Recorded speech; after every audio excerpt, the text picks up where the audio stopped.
Wargames! Of Wargames! Wargames!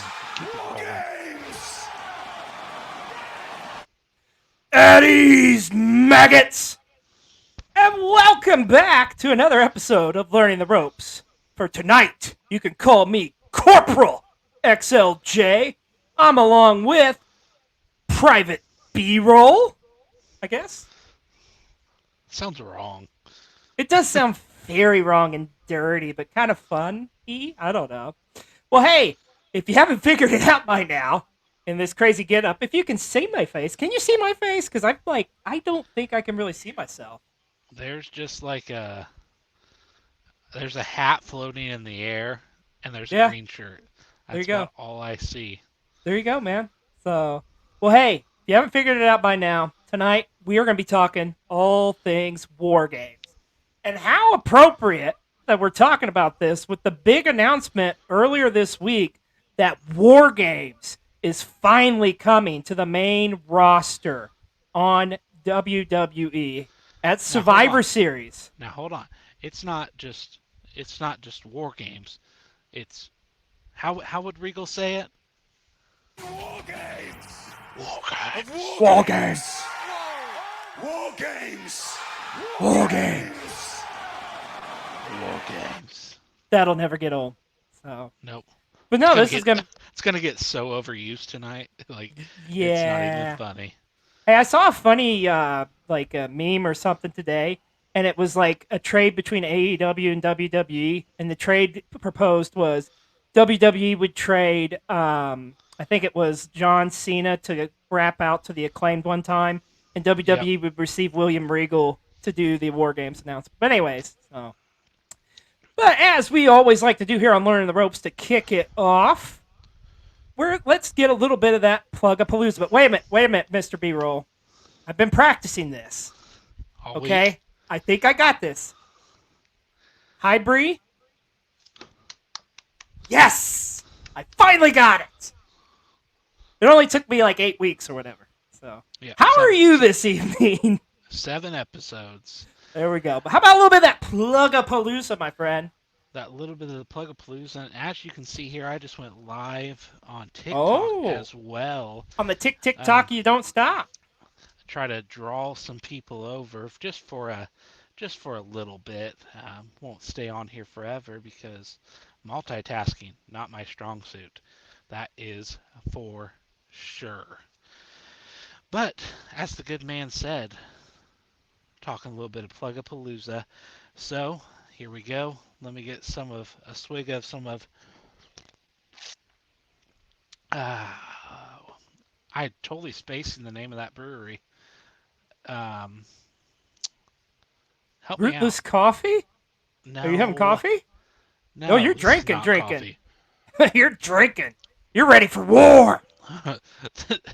This is bugging me now, so I've already gone off the rails. What is the name of that brewery that has the orange vanilla thingy that we like? Sun King? Sun King. There we go. Thank you. Some Okay. of Sun King's finest. So Private B-Roll, see me in my office after this show. I'm very disappointed in you. Drop and give me 100.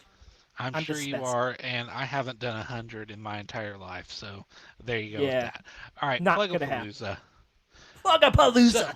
Plug-a-palooza. So for this week, over on Cold TV, we are doing all things, actually, Learning the Ropes. It's going to be like a Learning the Ropes recap. We're going to post like all the episodes that we haven't posted yet over on our YouTube channel, just so our people over on the YouTubes can check these episodes out as well. What's up, Neep? Saw you in here. You better get your butt over to Twitch. If any of you are in here over on the Tiki Talkie, Wrestle Tiki Talkie, hop on over to our Twitch channel, Panda Wrestling Company. We are live for Learning the Ropes. Going to be talking all things War Games. So, Of Wargames! there you go. Wargames! Link is in the bio. Thank you, I'm Mr. sorry. Regal. No, it is perfectly fine.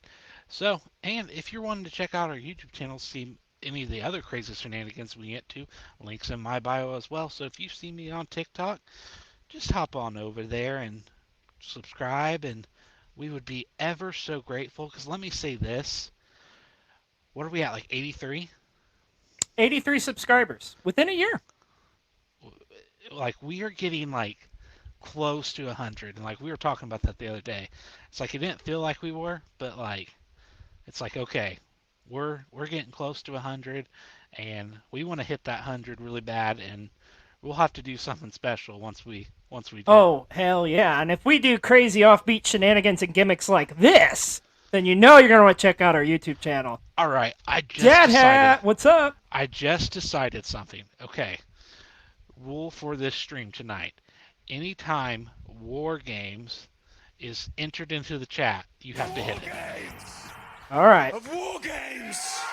War Games. War Games. War Games. This is gonna get real crazy real quick. We're not going to get anything accomplished tonight. No, I'm just kidding. So, All right. But you may ask yourself, how do I have this energy at 9 o'clock Eastern time? I'm just gonna keep on going. I will talk over Mr. Regal. I wouldn't say that to his face, but yeah. he could talk to you like Excalibur. Oh, you scrumptious little trumpet. I would like to gobble you up. Anyways, sorry, bud. Yeah. How do I have this energy to do this stream at 9 o'clock at night? Well, let me tell you this. It is purely powered by Rootless Coffee. Rootless Coffee. What kind of coffee is that? This is a Damn! fine cup of coffee. Guaranteed to put the mo back in your Joe. Stuff's amazing. Had a cup this morning. Even had a cup this afternoon. It's good iced. It's good hot. It just works for you. And they are our exclusive sponsor. And you can save 15% when you use code Panda Coffee. Who does not like saving money? And you can save that on all non-collabs and merch. So there you go. Speaking of merch, though, we have some merch. Cole TV and Learning the Ropes has some merch. We got Cole TV hats. Oh yeah, look at the hat. Comes in all different styles, snapback, and yeah, And we got shirts. I don't think either one of us have our shirt on today. Somewhat war. I went with the Art of War Games shirt that I got from GCW this year. War Games of War Games. You said it. War Games. War Games. We're doing it when it's said in the chat. Okay, Mr. Regal wanted to say it one more time. Oh, okay. Oh my goodness. I have a couple more brewskis there, my friend. You're making me drink. Okay. So same thing for my wife. Yeah. Honestly, so for all of these things, Cole TV, Rootless Coffee, our merch over at Sweet Dollface Creations, links in all of our bios. I know you can get a link to the merch right here on the Twitch channel. It'll take you over to Panda stuff, and you can just hop on over to. You can get one of his shirts, and you can get one of. Well, I guess we should say like it's our shirt because it's like the Panda Wrestling Company. It like represents the Twitch channel, so we're all in this together or something like that. Shenanigans. I don't know, something like that. But yeah, so get you a Panda shirt, get you a Cole TV shirt, get you a Paulie Barrel shirt, Dad Trainer, Hill Kevin, one-stop shop for all your Christmas Wolfpack. shopping needs. Yeah, It's awesome. Wolfpack. Yeah, Everybody. it's all awesome. It's awesome. It's amazing. It's It's incredible. awesome. And turnaround time, we've talked about that. Yeah, you can see I got paint on my finger. Look at that. Either that Or or is I'm it just blood? I'm just bleeding from war. That steel cage is no joke. Anyways, so we did Cole TV. I think you got him, brother. Well, there's one last one. Oh, yes, most important, or perhaps. Is it If the you Twit? have found us here over on the Panda Wrestling Company, which it looks like we got 3 of you hooligans with us so far. Yeah, that's right. We can see when you're watching, and we know how many people are here because we are masters of war games. War Games. of Wargames. Oh. Wargames. Wargames. And with that being said, thank you, Mr. Regal. Hey, let's get right into it. Let's Make talk. sure you follow and subscribe, and then I am done. Oh, Done. shit. She did it. Gotta do it again. Of Wargames. You brought this on yourself. Jesus, take the wheel. Well, hey, let's get right into it. Let's talk about war games. And as always, you know me, I'm a stickler for history. Let's talk the history of war games, the origin story of war games. And it's a very interesting one. And of course, like many things in the Crockett era or Crockett promotions in the 1980s era, this was a Dusty Rhodes idea. So pretty much what happened is, believe it or not, of all things, Dusty Rhodes had watched Mad Max Beyond the Thunderdome, which, if I must say, is definitely the worst one of the three, but it's still not a bad movie because we don't need another hero. We just need to know our way home to the Thunderdome. Thunderdome. I had to do that. I actually have that soundtrack on vinyl. But anyways, that's neither here nor there. So Dusty essentially was like, okay, I'm trying to look at something. Creepy Twitch Santa Clauses. Oh, they see you when you're sleeping and they know when you're awake. This is true, Dad Hat. Very true. So Dusty essentially wanted to do something to kind of continue the rivalry, to up the ante, if you will, with his feud with the Four Horsemen. So at the time, cage matches, the way they were done, it was just a basic, the cage match back then versus now, completely different. Because, back then it was like we're solving an issue, essentially. It was the build for a feud.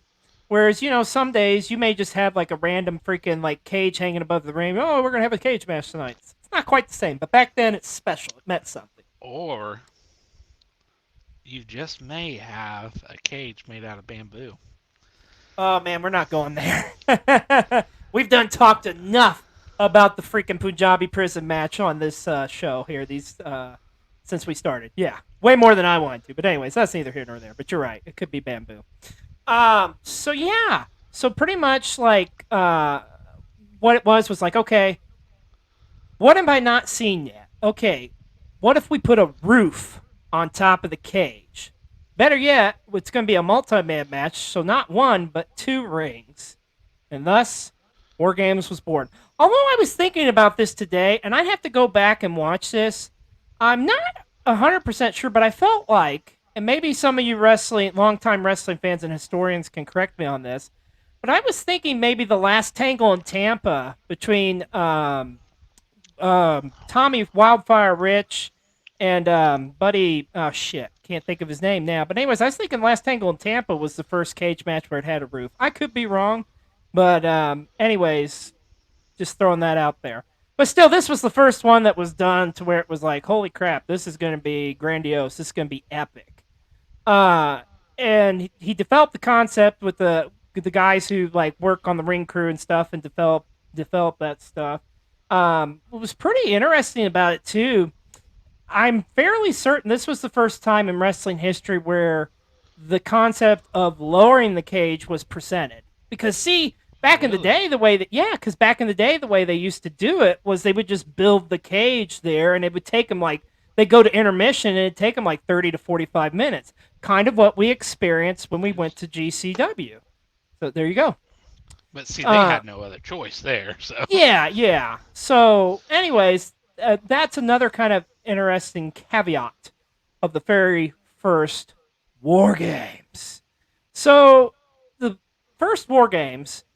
Well, actually, before that, Mr. B-Roll, we got to talk about the ever-important the rules of War Games. Are you familiar with the rules of War Games? This is war. There are no rules. Actually, there are. That's okay. Yes, there is. But no, I am a little familiar. Well, let me run them down for you here. It depends on which promotion because they vary. That's true. Well, let's talk about which it's okay that original. They do. Yeah, in each a different interpretation there. But let's talk about the original War Games. So pretty much it was a 5-on-5 match. So like I say, the setup consisted of you got two rings where pretty much opposing teams enter on different sides. So you got a cage door on this side and cage door on this side. That way the heels and the baby faces never really come across each other.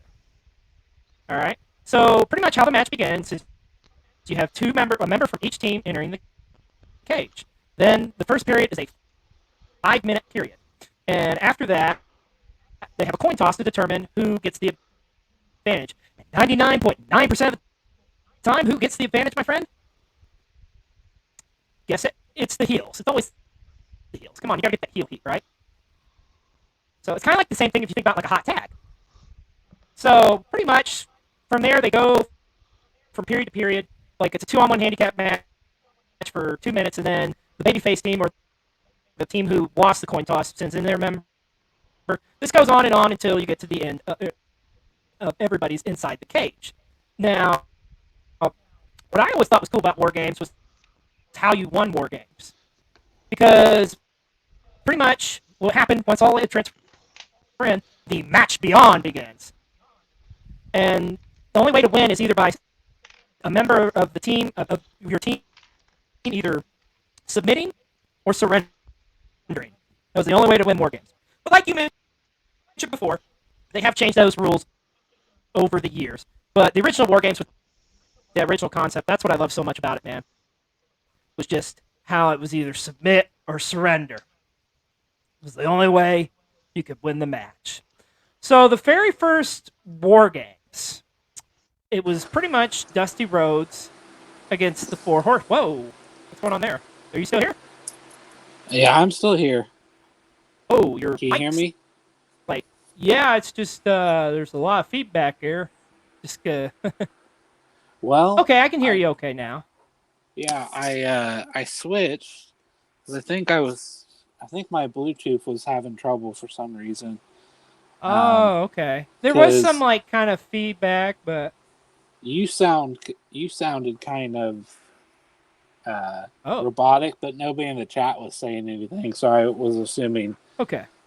that it was just on my end. So I just kind of let you talk and made the switcheroo.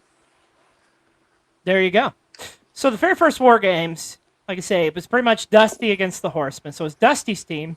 It was Dusty Rhodes with Nikita Koloff, the Road Warriors, Hawk and Animal, and Paul Ellering, Road Warriors manager. They went up against the Horsemen, which at this time consisted of Ric Flair, Arn Anderson, Tully Blanchard, and Lex Luger, with their manager, James J. Dillon. So you have the managers involved in this one, too, making it a 5-on-5 matchup. So Yeah. they actually did the very first Wargames as part of the Great American Bash 1987, which, believe it or not, it was actually back in the day how they used to do that. Was they actually did a tour. Can you still see me? Because it looks like I froze up. Yeah, there's something. I'm only noticing it with your mic, but Okay. I still see you moving and everything. Okay. No, sorry about that. Yeah, it's technical difficulties. What can you do? You sound crystal clear now. How about now? Yeah. Of Wargames. See what I did there? See, it was Regal. It had been too long. Regal's fucking with our feed. All right, calm down. It had Regal. Yeah. It's okay. Yeah, we're just gonna have to let him talk every 5 minutes or something. So, yeah, oh shit.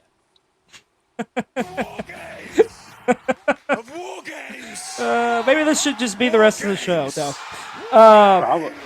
So yeah, believe it or not, that first Wargames, it was actually the way they used to do the Great American Bash back in the day, Mr. B-Roll. It was actually a tour. So it was like they would go on tour and like what they would do typically was because in '87 they weren't really doing pay-per-views. So what they would do is just release a compilation of best matches on a VHS tape and put it out.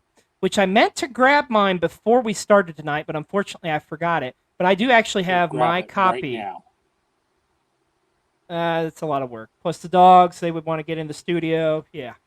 But I have a copy of the original Wargames 1987 on VHS from Turner Home Entertainment. You must make a TikTok tomorrow with it. I can do that. Yeah. I can definitely do that.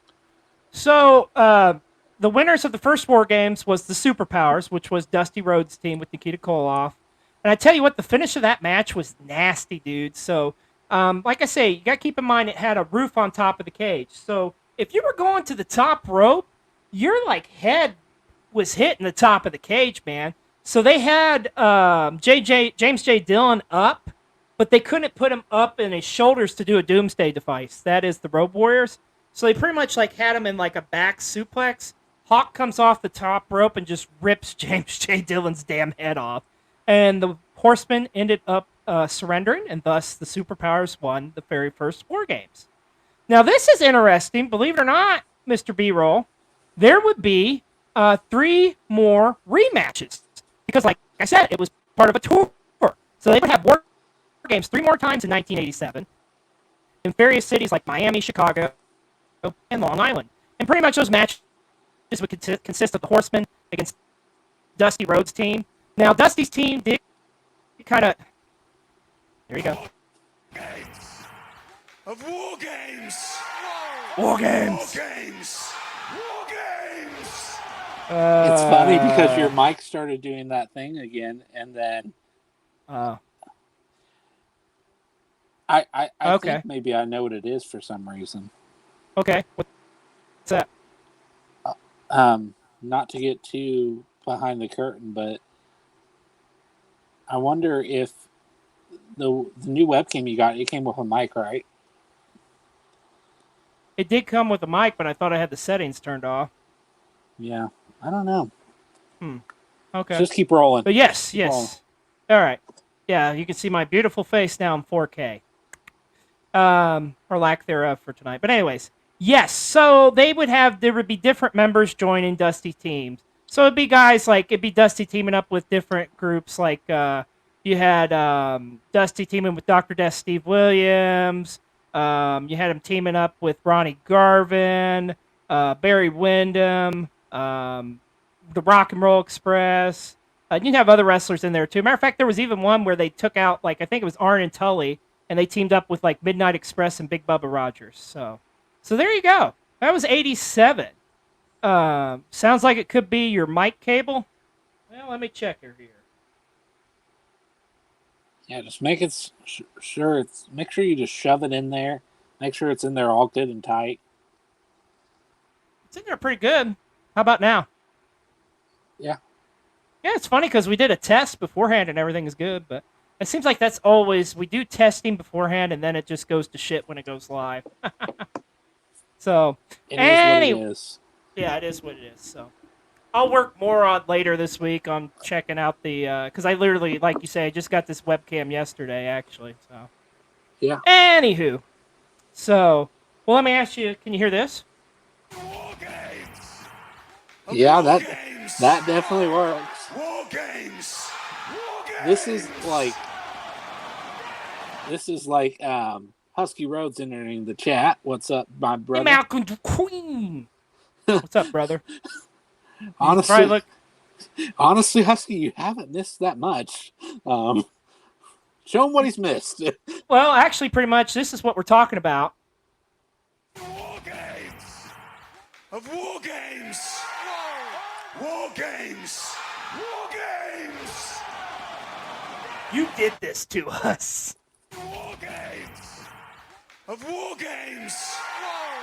War Games! The way I'm seeing it is we have 7 viewers right now, so it is what it is. So, anyway, pretty much that was the tour in 87. Now, 88, believe it or not, it would just be, once again, on the Great American Bash Tour.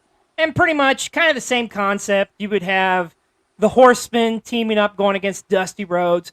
Now, the Horsemen had changed a little bit at this point. Instead of Lex Luger, now they have Barry Windham in there. And then Dusty would be teaming up with different guys like the Road Warriors, Nikita Koloff, Lex Luger, Sting, Dr. Death Steve Williams, so on and so forth. Now, the second War Games that was televised actually took place in 1989 at the Great American Bash. And in this War Games, it was actually the Road Warriors teaming up with the Midnight Express and Dr. Death Steve Williams to go up against the Fabulous Freebirds, Michael Hayes, Jimmy Jam Garvin, and Terry Bam Bam Gordy, along with the Samoan SWAT team, which was actually the Head Shrinkers, pretty much. Samu and Fatu. That's right. The Usos' father, Rikishi, was in the second War Games match, televised, that is. Now, afterwards, they would actually have a rematch on a house show, and it was pretty much the same teams and the same winner. Pretty much the baby faces won the match, which was the Road Warriors in the Midnight and Dr. Death. Now, that was pretty much the end of the era for Crockett Promotions doing War Games. Now, after that, of course, as we all know, Crockett was bought out by Turner, and thus World Championship Wrestling was formed.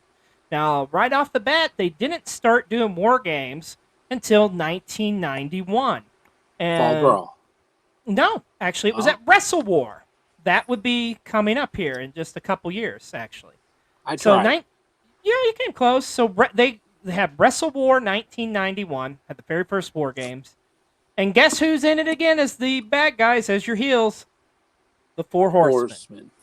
So this time around, you have Ric Flair, Arn Anderson, Barry Windham, and Sid Vicious is the interpretation of the Horsemen this time. And this time around, they are going up against the team of Sting, Rick and Scott Steiner, the Steiner brothers, and Flying Brian Pillman. Now, the cool thing I liked about this match is the storyline building up to it. Is at the time the Horsemen that weekend had jumped Brian Pillman pretty much, and his shoulder was messed up and it was all taped up and stuff. So later on, as the match would progress, that became part of the story because they were actually going to start with because like when they were starting the match, like one of the Steiner brothers was going to go in the cage against Barry Windham, but instead jumping the gun was Brian Pillman getting in there because he wanted to get revenge against the Horsemen or whatever. So he worked the whole match pretty much. But the finish of the match was awesome. And if you go back and watch it, it's pretty brutal. And this is what I loved about War Games back in the day, is just the aesthetics of it. Is like it was part of the brutality of it, was utilizing the cage. So pretty much, once again, I told you, roof on the cage. And you got a big man in there like Sid Vicious, who's damn near 7 feet, taking Brian Pillman and power bombing him. Now, he goes to pick him up, though. Pillman's feet hits the cage, and he just power bombs him, like, right on that injured shoulder, and it's just nasty. And I believe he does it again, actually, too. And pretty much it ends up the Sting's team throws in the towel to save the mercy of Brian Pillman. And, of course, like, as the match ends and the Horsemen are still jumping, Sting's team, El Gigante, the Argentinian giant that was 7'8", future Giant Gonzalez at this time frame, comes out and saves his little buddy, Flying Brian Pillman. But seriously, you should add that. You haven't done a homework assignment in a while, Mr. B-Roll. I would say you should add that to a list of War Games matches you should do. You've been slacking lately. Well, I've been going easy on you because you've been, I've been doing really bad on my pop quizzes lately. I wasn't gonna say that, but it's okay. It's all good because we're learning the ropes, baby. That's right, learning the ropes. Now, believe it or not, once again, they kind of went with the concept where in 91, they did a ton of house show matches with the War Games match. And this would be the last year they actually would do like all of these house show matches. So in 91, they had and kind of the same concept again. It was the Horsemen against Sting's team, but you just had different members involved, such as like Luger. I mentioned El Gigante, Ron Simmons, Tom Sink, Robert Gibson. But they would also actually have members, like at the time, Kevin Sullivan kind of had a little bit of a band of misfits going. So it was like Kevin Sullivan and the One Man Gang. And you even had like Richard Morton as a heel. There was one more Games house show they did where you had the Rock and Roll Express, believe it or not, was on opposite sides of the War Games. How crazy is that? That is pretty crazy. Now, fast forward a year later, and we're gonna go into wait a minute, watch Uncensored. Which one? I know that's what the guys Yeah, they talked about that last Oh, night. he was telling you. Oh, you was talking to you. I got you. I got you. Yeah, because there's a lot of good. Yeah, and that show was awesome. What I saw from it last night. So kudos to you, Wrecking Crew. Enjoyed that conversation you had last night on And then Uncensored. you got How about that? Jaxpo. Yeah, you got Jaxpo just popping up everywhere. He's popping up on Wolfpack, and he's popping up on Wrecking Crew. Like He's a man of many talents. he's And how about that? he's Back-to-back nights. We're talking WCW. Uncensored last night. Now we're talking War Games. we don't have anybody in the chat that likes WCW. You shut your That mouth, was for boy. Dad Hat. That was for Dad Hat. I know. I know he loves his. That man his just had an WCW. amazing birthday, so come on now. Come on. So, fast forward a year later, Wrestle War 92, and what many say is the best War Games match of all time. And I'm right there with them. I love this. The build was great. You had the Dangerous Alliance, which consisted of Ravishing Rick Rude, Arn Anderson, Bobby Eaton, Larry Sabisco, and a young, stunning Steve Austin. And how appropriate you finish your beer, as I mentioned, Steve Austin. And my question: who drinks beer out of a coffee cup? Look at this. This is not a coffee It cup. looks like a coffee cup to me. Okay, it's more of a mug. Okay, This is a Stein. where's the top? I don't know. Well, you know what? I have only one thing to say to that. War Games! Of War Games! We're talking War Games. War Games! War Games! But yeah, War Games 92. So you had the Dangerous Alliance going up against Sting Squadron. Listen to this group of super baby faces. Sting, Dustin Rhodes, Barry Windham, Ricky the Dragon the Steamboat, and Nikita Koloff, all representing Sting's squadron. And I tell you, man, this was a bloodbath, too. My God, Steve Austin, Barry Windham, Dustin Rhodes in this match just bleed buckets. It's just brutal. It's violent. It's awesome. Honestly, that's one of the best things. This is going to sound really wrong about these matches, though. So much blood. I mean, it's hard not to. I mean, yeah. It's kind of. Here's the thing, because this is what I grew up with, man. Like I say, when you had a cage match, there was a difference between a WCW cage match and a WWF cage match. Because the cage was different, obviously. The WWF cage was the big blue steel bars, which I love that myself, too. But the point of the WWF cage match really was to get out of the cage. Like, the whole thing was just climb up and get out of the cage. This, on the other hand, like I said, in WCW, it was all about the aesthetics. They used the cage, they utilized the cage, and it was part of the match. It was a weapon. Like, when you take a guy's face and rake it up against the damn cage, I mean, they're gonna bleed, you know? So that was one thing I loved about WCW cage matches, among other things. But I love the finish of this match. It's awesome. Probably one of my favorite finishes. So what happens is, and once again, like I was telling you, I love how they utilize the environment they were in to be a weapon as part of the match. So what happens is Larry Sabisco takes off the turnbuckle, the ring wrench or whatever you want to call it, pretty much, that keeps the top turnbuckle there, right? So it's this big steel bar. So he's got it while Bobby Eaton's holding Sting. So Larry Sabisco winds up, hits Bobby Eaton, hits him right on the shoulder, and it's just like a vicious-looking shot. And then Sting ends up grabbing Bobby Eaton and just getting him in a basic armbar, but selling the shoulder, you know. And Bobby Eaton ended up submitting, and thus Sting's squadron won the match. There you go. There you go. Yeah. War Games 92, definitely, in my opinion, is probably one of the best ones. A lot of good ones in NXT, though, and we'll talk about those here in a little bit, too. Yeah, I kind of we were talking about I haven't had homework, but I kind of did my own homework, you know. We talked on the phone, when I was watching some of them, but I watched a little bit NXT. I watched a little bit of Blood and Guts. I actually found the Pinnacle versus Inner Circle one on YouTube. That's a good one. Because I haven't seen that one. The And- finish is wonky, I will admit. Everybody, Yeah. Yeah. But and then I watched some, Fall Brawl stuff and everything like that because really a lot of those have been coming up in my history recently because Well, you think about it, and like I say, this is the perfect timing to talk about it. Fall Brawl typically took place in September, yep. so And that's why you're seeing it. Yeah, I'm going to say this right now. If we get to 10, if we hit double digits of viewers, I'll do a shot. Oh man, Private B-roll. He's really wanting to drink. Shot, shot, shot, shot, shot, shot. What if every time they say Wargames? No. Yeah, you'd be screwed. You would be screwed, my friend. All right, so you mentioned Fall Brawl.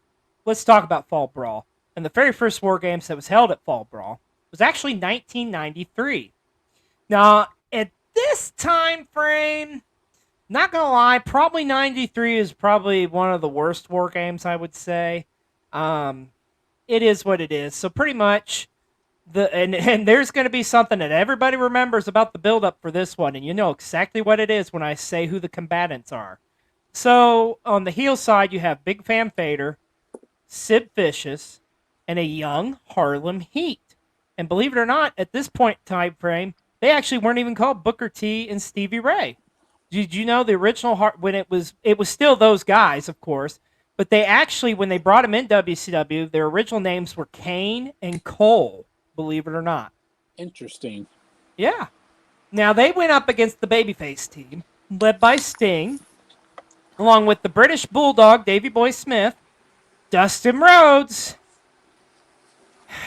and the Shockmaster. So, yeah.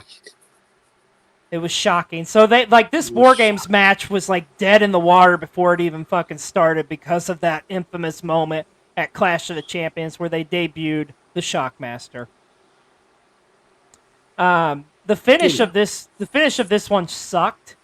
It was literally the Shockmaster getting I think it was Booker T in a bear hug. And just like it just looked very, how do I say this and be PC about it? Homoerotic? I guess? It was, okay, imagine it's not as homoerotic as like Halloween Havoc 95, where the Yeti and the Giant was bear hugging Hulk Hogan, but it's a little, Anywho. So that was Fall Brawl 93 Wargames. And you see a pattern. I'm just going to run through all the Wargames matches here with you, Mr. B-Roll. Now, 94. I really liked 94, and I liked the build to 94s because it was actually one of my favorite rivalries in WCW. The entire year of 94, Dustin Rhodes was feuding with the Colonel Robert Parker and his stud stable. And this feud, it started originally with him feuding with Bunkhouse Buck. They had some incredible matches, which I've told you about before, and I would highly recommend you watch some of these matches, such as like at Spring Stampede 94, Slamboree 94, and so on. So, as the story progressed throughout the year, Dustin needed a partner, because at this point, Terry Funk had joined up, and because remember, if he couldn't beat up the son of a plumber, he could beat up the son of a plumber, which is exactly what he did as he went after Dustin Rhodes. So it was Terry Funk and Bunkhouse Buck taking on Dustin Rhodes and his partner of his choice, Arn Anderson. And this match happened at Bash at the Beach, 94. Now, of course, what happens in this match? Dustin works the entire match, gets the hot tag against Arn Anderson, and that no good stinking rotten double A turns on Dustin Rhodes and thus joins the stud stable. So now you've got Dustin pretty much like on his own against the stud stable. And, Spicy Guac, welcome. Wargames. I wonder if he's been here the whole time and knew, or if he just saw what we were talking about. Yeah. So, Wargames 94. So pretty much you get one of the better promos, a very passionate promo in the build up to it, where Dusty Rhodes comes out and is talking to his son Dustin, and he's like, "I should have been there for you, son." He's like, Let me be your partner. And I want you to seal it with me, boy. I want you to not give me a shake my hands, but seal the deal with me with a hug and a kiss. A hug and a kiss is all I need, baby. And that's what they did by their father and son. So, he was doing dishes, and he loves war games. Yes, better than Survivor Series. And we're going to talk about that here in a little bit, too. I agree. I love me some war games. So, back to 94, this build-up, right? So, pretty much, it's Dusty Rhodes and Dustin Rhodes going against the stud stable. But they needed some partners. They needed some bad mamma jammas. They needed somebody, dare I say, who was nasty, such as the Nasty Boys, Brian Knobbs and Jerry Sags. So, Wargames 94 at Fall Brawl was Dusty and Dustin Rhodes teaming up with the Nasty Boys, going up against the stud stable led by Colonel Robert Parker, who was actually forced to compete in the match. So you had Colonel Parker with Arn Anderson, Terry Funk, and Bunkhouse Bunk. And ultimately, Dustin Rhodes would get their revenge and win that War Games. It's a good match. It's a fun match. I liked it. And like I say, I love the build to that match. I don't think people talk about it nearly enough. Because in 94, pretty much everybody's focusing on like Hulk Hogan coming into WCW and stuff. But I really love that feud that went on that year. Now, I said 93 was a bad one, but damn, this next one's right up there. War Games 95, where you have the Hulkamaniacs against the Dungeon of Doom. What happened in 94? Did you skip 94? I just told you 94. Oh, sorry. I didn't Private B-roll. Stop right now and either do 10 push-ups or a shot. I'll let you choose. No. There's Shot it already a disclaimer, and it was ironic. Maybe people are supporting my sobriety because after I made that deal, we went down to 7. I still think you should do a shot right now. Peer pressure. You know who else thinks you should do a shot? War Games! Of War Games! War Games! War Games! Hey, in case y'all didn't know, we're talking War Games tonight. What? Yeah. So, while you're doing your shot, War Games 95. Oh, I'm not doing it yet. We have to get to 10. Sorry. So, chat, I need you to... CDC is correct. Oh, God. War Teams. We'll be here all night. Okay, I'm going to do it one more time. And CDC, I agree. I think he should do 2 shots. Do it for Regal. War Games! I'll tell you right now, if we got up to 20 viewers, I would do 2 shots. Oh, you... So how about right. this? If you're joining us, I'm going to steal it real quick, because apparently we're trying to get me drunk.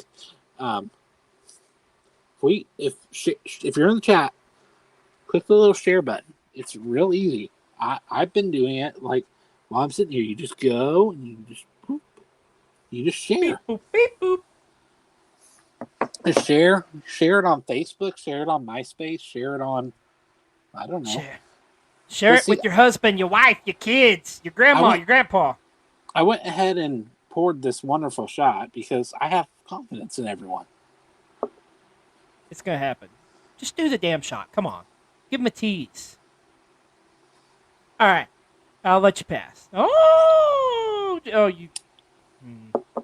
All right. War Games 95, because I really want to talk about this one because it's a shit show. So, the Hulkamaniacs against the Dungeon of Doom, which, good God, what a terrible fucking storyline that was. And the Dungeon of Doom, the misfits, oh my God, that they were.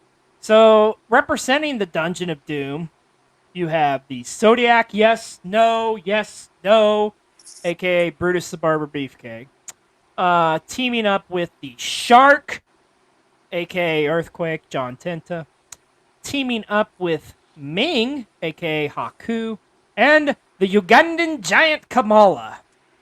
Now, they would go against the team of the Hulkamaniacs, led by Hulk Hogan, of course. And here's an interesting tidbit on this. Well, let me tell you about the teammates. So you had Sting, Macho Man Randy Savage, and originally it was supposed to actually be big fan favorite. Yeah, I'm getting tongue-tied. Supposed to be Big Fan Vader, believe it or not, teaming up with the Hulkamaniacs. However, at the time, he had to record Boy Meets World, so he couldn't do it. Not quite. He actually ended up signing with the WWF, so thus he got out of his contract with WCW. But he really didn't even fit the scheme because, hell, Vader had been feuding with Hogan, like, all that, and they just literally had turned Vader babyface like a month before. So ended up replacing Vader was the newly signed Lex Luger. Now, at the time, the agreement for Luger to join the Hulkamaniacs was if Luger would help them out, if Hogan would give him a title shot later on down the road. Because at this point, Luger is kind of like half and half. He's in between like babyface and heel, you know. You don't really quite know. But he's Sting's friend, and Sting vouches for him. So anyways, now the stipulation on this match was if the Hulkamaniacs won, Hulk Hogan would get 5 minutes with the Taskmaster Kevin Sullivan. Well, guess what? The Hulkamaniacs won, and Hogan got his time. However, a very young Big Show, a.k.a. the Giant, would come out and beat the crap out of Hogan, essentially, saving the Taskmaster and thus starting his feud with Hulk Hogan. That was Wargames 95. I felt like I spent way too much time talking about it. It was a shit show. It sucked. Don't watch it. You're not missing anything. But, oh, how a year would change things, my friend. Wargames 96 was awesome because now we're at the very beginnings of the NWO. And this match was made perfect for having WCW against the NWO in.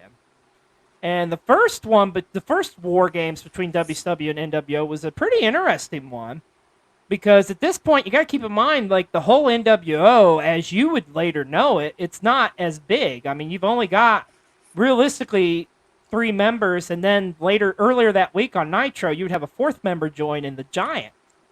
But all you knew going into this War Games is there was 3 guys representing the NWO: Hollywood Hogan, Kevin Nash, and Scott Hall. Who was going to be the 4th man? Kind of like at Bash of the Beach, who was the 3rd man? Now, representing WCW was interesting because you kind of had a split between baby faces and heels. You had, from the Four Horsemen, Ric Flair and Arn Anderson, and from WCW, Sting and Lex Luger. Now, the build-up to this, the tease was like somebody from their team from WCW was going to join the NWO. Well, lo and behold, on a Monday Nitro, Lex Luger chases the NWO outside, and who jumps out of a limo? It's Sting. And Sting, it's Sting. And Sting attacks Lex Luger, and you're like, oh, what the shit's going on, you know? And like 10-year-old me is just like, how the fuck can this happen, Sting? How could you do this? So you get to the War Games pay-per-view, and like right before the match starts, they're doing a promo with WCW, and Sting comes out and saying he's going to be a part of the team. And the Horsemen and Luger are like, no, you're with NWO. So anyways, the match goes on, and like we've talked about the rules and stuff, so obviously the advantage went to the heels.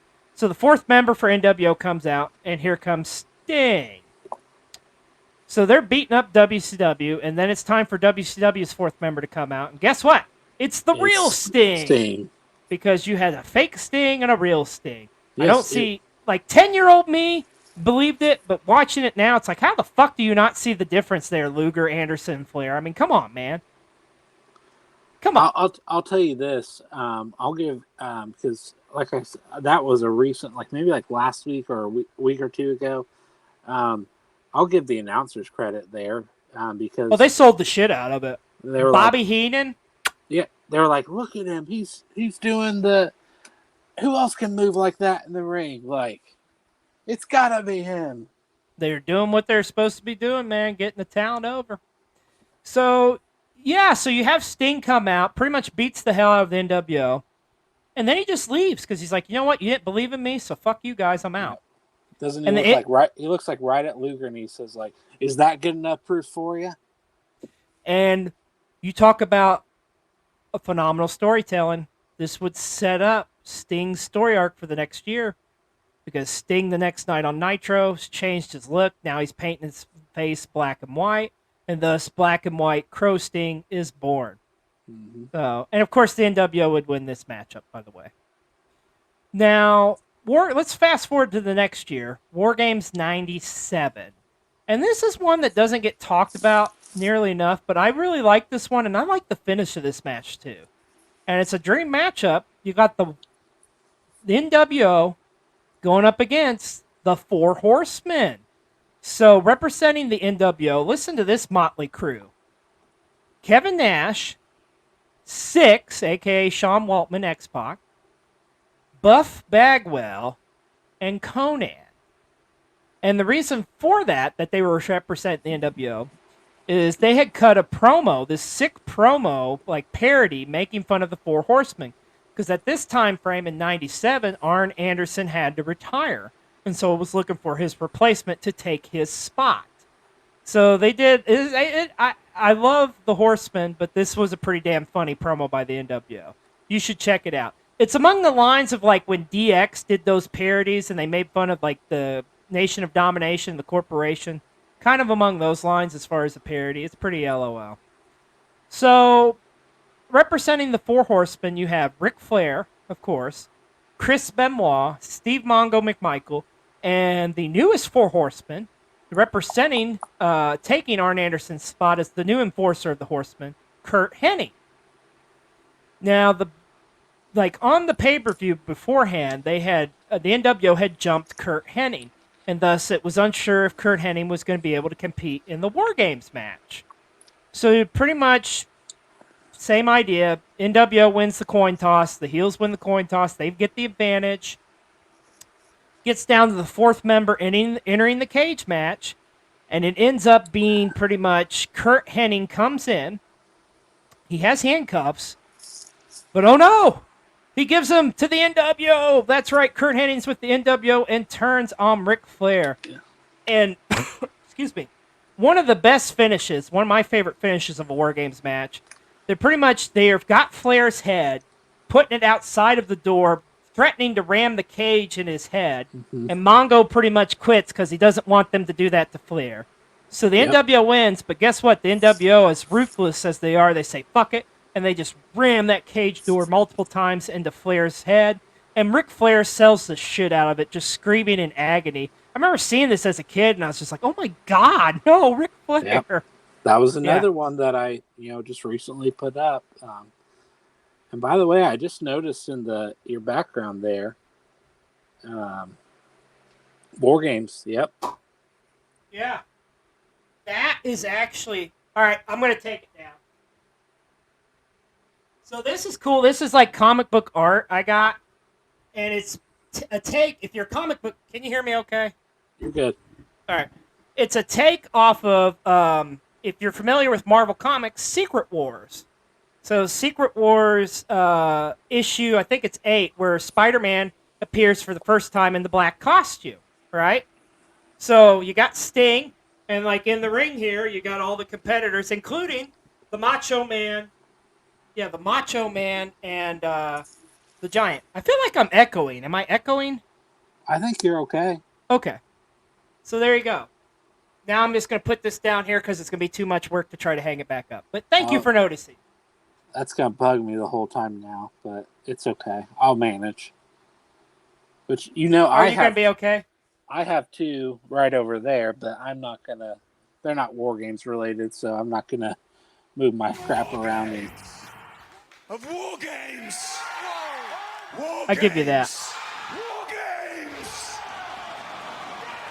Okay, so let's continue on here as we're talking the history of WCW. Next year's War Games. War Games 98. I'm not a fan of this match. They changed the match up, and I really did not like that. Because I love the one. This is the one where they get whoever had the pin got it's a title shot. Yeah. Yeah. And you had instead of there being like a team against a team, you have 3 teams of 3 men. So representing NWO Hollywood, you would have Hulk Hollywood Hogan, Bret the Hitman Hart, and Stevie Ray. Representing the Wolfpack of NWO, you have Kevin Nash, Sting, and Lex Luger. And representing Team WCW, Diamond Dallas Page, Rowdy Roddy Piper, and the Warrior. Yeah, so they've just changed it from like even being a team thing to all it was about was just getting the damn pinfall and getting the title shot, which completely defeats the fucking purpose of War Games. basically. I am not a fan of this match. It's not a bad match by any means, but I just hated how they changed it up just for that. I would have been okay if they even kept it like a team concept and they did 3-on-3-on-3. But like I hated like them adding the pinfall and having the title shot because that's all people gave a shit about was the title shot. It wasn't about like whose team won, who got supremacy. It was all about the damn title shot. Yeah. Not a fan. Of course, ultimately WCW would win this match as Diamond Dallas Page would get the pinfall and thus would earn a title shot against Goldberg at Halloween Havoc later that year. Which, by the way, that's a hell of a good match and probably like Goldberg's first really good main event on a pay-per-view match, I'd say, is against DDP Havoc 98. The rest of the show, not so much, but that match is really good. And then let's talk about the very last War Games in WCW era.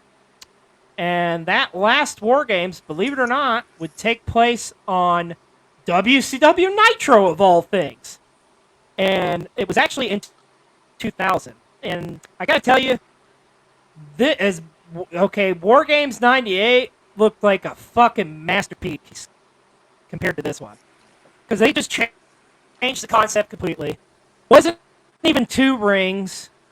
Ended up being like they just reused the Ready to Rumble cage they used earlier that year, which, if you're a historian of WCW Crockett Promotions, the Tower of Doom cage. So to describe this cage to you, Mr. B-Roll, it's a big cage that encompasses the ringside area. So it's like a Hell in a Cell. But on top of that, there's a cage. And on top of that cage, there's another cage. So you had 3 cages on top of each other. Or 2 cages on top of each other, yeah. It was just dumb. And this match, believe it or not, it actually, once again, was a kind of like a more of a singles thing. Because whoever got the winning pinfall in this matchup would become the WCW champion.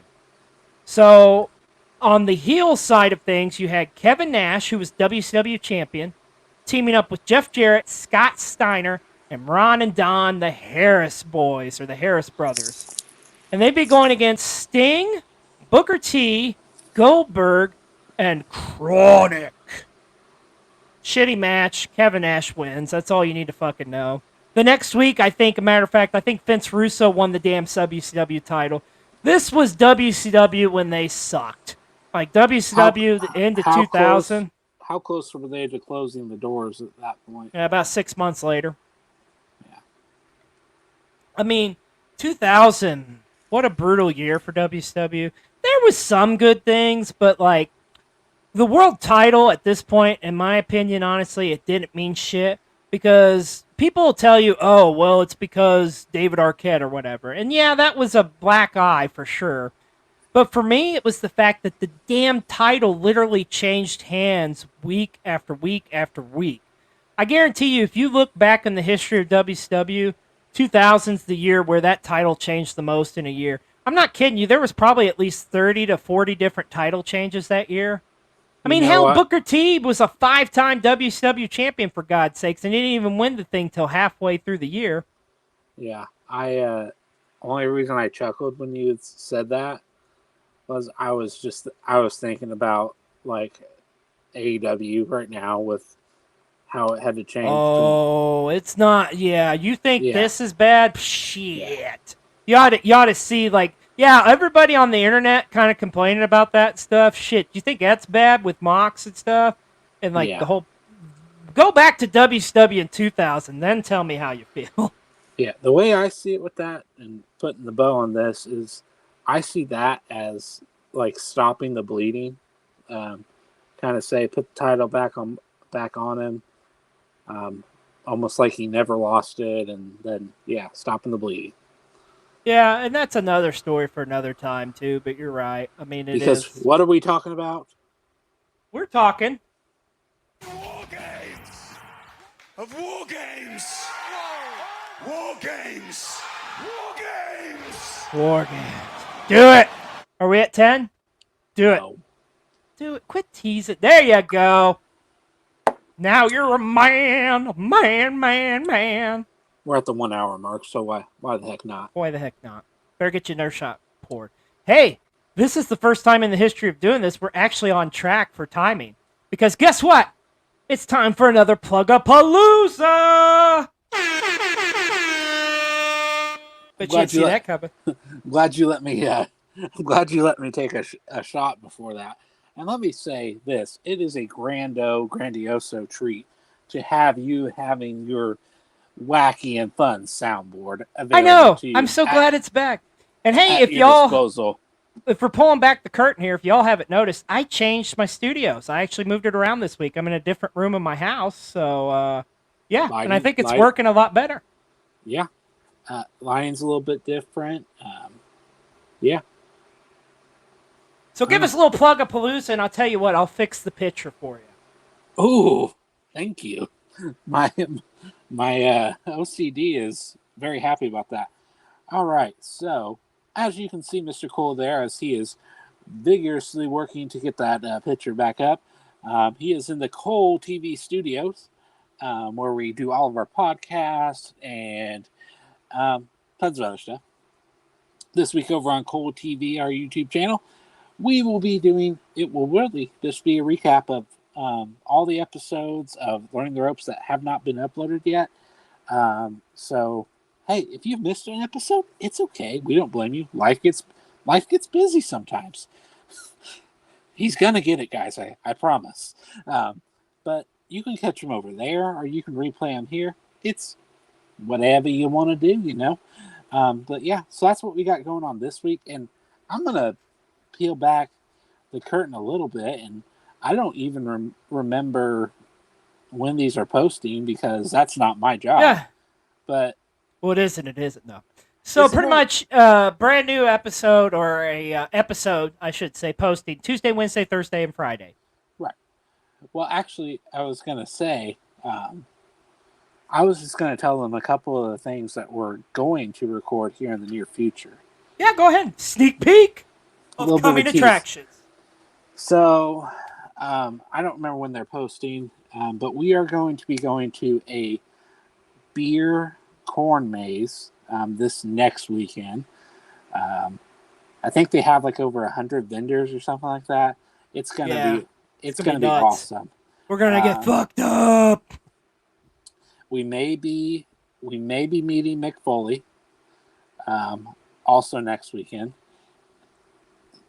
I'm super stoked about that. I'm the one pushing for that for sure because you've already met him. But I'm down because Mick Foley is a scholar and a gentleman.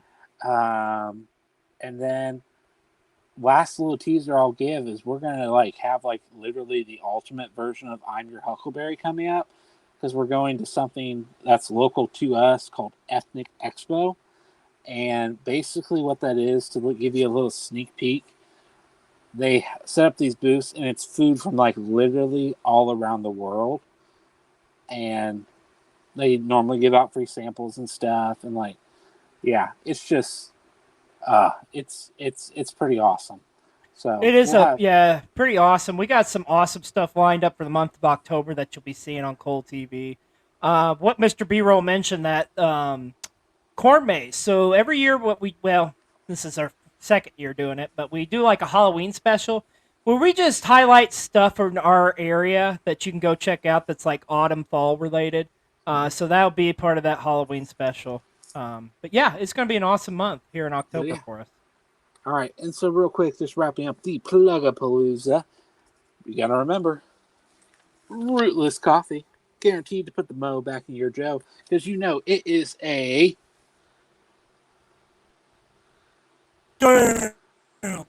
fine cup of coffee. Use code Panda Coffee to save 15% off all non-collabs and merch. And of course, speaking of the merch, did you know we have Cole TV merch. Ooh, look at that nice hat.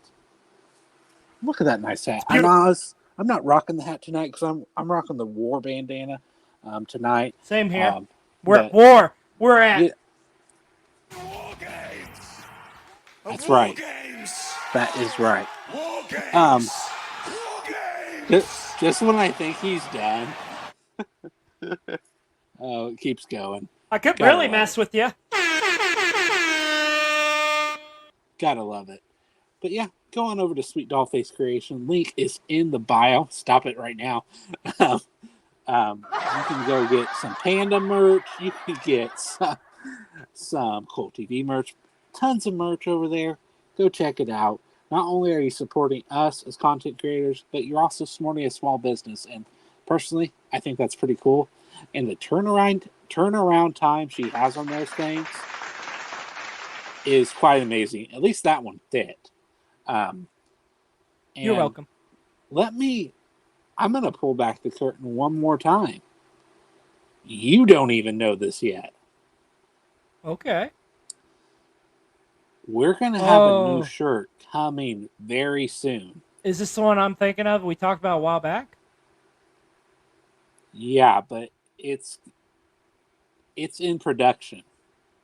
All right, I know the one. It's badass. It should be on its way very shortly. And it may or may not be a parody of a popular wrestling shirt available now. And let me just say this, and I'm going to put myself over here. I ordered you one too. Aw, yay. Can't wait. All right. So, yeah. You are the man. Thank you. I'm going to say this. I think I'm going to say they're probably going to be here by next week.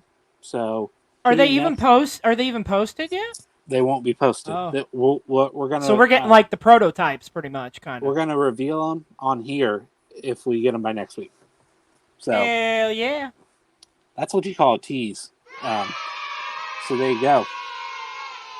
And last but certainly not least, you have found us over here on the Panda Wrestling Company. We thank you for all 7 of you that are joining us right now. You guys are awesome. We got CDC in here. We got Spicy. We got CDC. It is awesome. We need to figure out when we're going to have CDC on. I was going to talk to you about that. I've got an idea for a show, and it may or may not involve a Japanese company. Pro Wrestling Noah? Maybe. We're going to talk about the Great Muto, right? Hey, in all seriousness, though, fuck yes, that moment this week. Oh my god, I marked the fuck out because I've always loved Great Muta. And the fact that they announced that Sting will be wrestling the Muta, well, he'll be in the match anyway. I don't know what the match is going to be, but his last match in Japan is going to involve Sting. That is so badass. That would be cool. That would be very cool. Take my money now. Yep. So, last but not least, found us here on the Panda Wrestling Company. Make sure to follow, subscribe if you feel so inclined. You know, one thing we haven't mentioned yet is that if you have Amazon Prime, you can subscribe for free. It's pretty simple. You can just Google the instructions, and it's pretty easy. If I can figure it out, you can figure it out. And that will conclude our second Plug-a-Palooza. Excellent job, Private B-Roll. All right, so let's talk about the legacy of Wargames, because, I mean, that was pretty much all the Wargames that happened in the Crockett WCW era, but the legacy would still live on, believe it or not. Hell, actually, the legacy went on while Wargames was going on in WCW. Believe it or not, you had promotions like Smoky Mountain Wrestling, ECW, believe it or not, and the USWA, among others, that would hold different variations of Wargames matches. Bet you didn't know that, Mr. B-Roll. You gonna do another shot? Yeah, I gotta do another one. Somebody redeemed Hydrate in the chat. It didn't show me on StreamYard. So, but yeah, if you do that, I'm down to do that too. So, what you're saying? Wargames. Of Wargames. Wargames. Wargames. I tell you what, folks, I will up the ante here every time. Like, if somebody like if we can get up to 10 or whatever, and like I will play that Wargames thing every time he does a shot. How's that? Okay, maybe I didn't up the ante there, but I just want to hit the damn button. I literally thought you were gonna say that you would go walk out to like your bar that's basically like right by you, where all your alcohol is. Okay, I don't really have a bar anymore because I did sell it, but yes, I do know. have an area with yes. It's like not that far from you. Like I gotta work, brother. I gotta work. Well, you gotta work in the morning too, so never mind. Yeah. All right, Legacy Gotta give Wargames. the people what they want. You gotta give them what they want. So, Legacy of the Wargames. So, what happened after WCW shut down? Believe it or not, of all things, Major League Wrestling actually bought the rights to Wargames. It's amazing WWE did not pick up on that until many, many, many years later. But for over 10 years, I believe, MLW actually had the rights to Wargames and would have a Wargames match. And now, my friend, it has come that time in the show. Oh, were you going to say something? You know, what I was going to say is pretty simple, but I have actually never watched an MLW match. Really? I just haven't had to come across any of them. I think if they had more national distribution, they'd be more people be watching. MLW is a cool promotion. I like MLW. They got some good stuff. I do like Jacob Fatu, and Jacob Fatu is a fucking stud, man. Yeah. I want to see him and Keith Lee so bad. That'd be awesome. I would love to see that matchup. I'll tweet at Tony Khan after this and see if I can make things happen. Yeah, since you know him. Well, hey, this is going to be a first. You're going to bear witness to an MLW match live and in color, if you will. And Mr. B-Roll, if you would indulge me ever so much, I would like to show you probably the most talked about Wargames match in MLW history. This is from 2003, the Funking Army going up against the Extreme Horsemen. And I'll say this is about as close as you get to an ECW Wargames. And now it's Funk with the barbed wire. And on the call, you got Joey Styles, baby.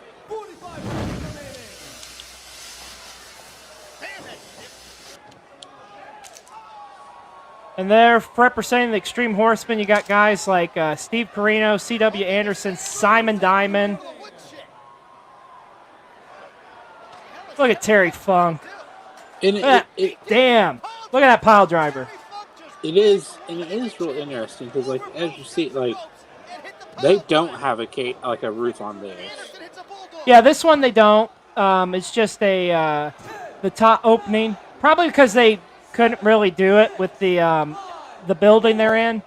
Yeah, and it's like the NXT ones. They didn't really have a roof on it. AEW does a roof for theirs, and yeah, it's just it's Nito and Nito Burrito, and I love like the intervals of people coming in. Like, yeah, honestly, like this weekend I watched so many, like at least 5, and nice. Yeah, it's the whole match is they're just a spectacle.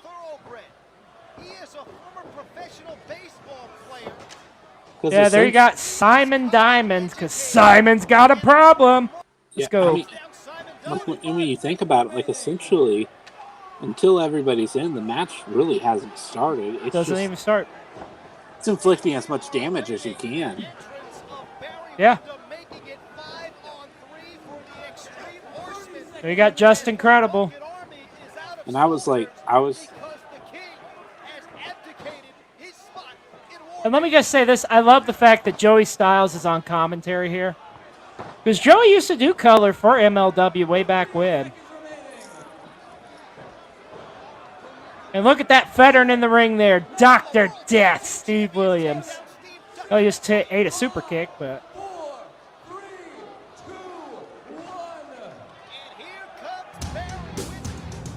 What year is this? What did you say? 2003. 2003. Wait a minute. Sabu!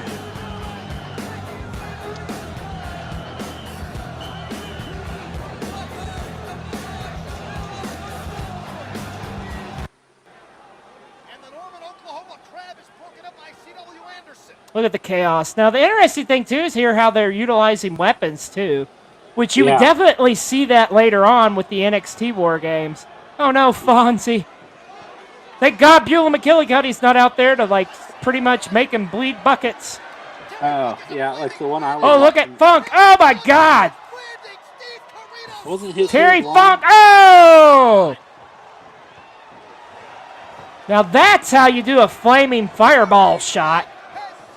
Yeah, Scarlet. There you go. I was waiting for it. And, of course, the dreaded spinning toe hold.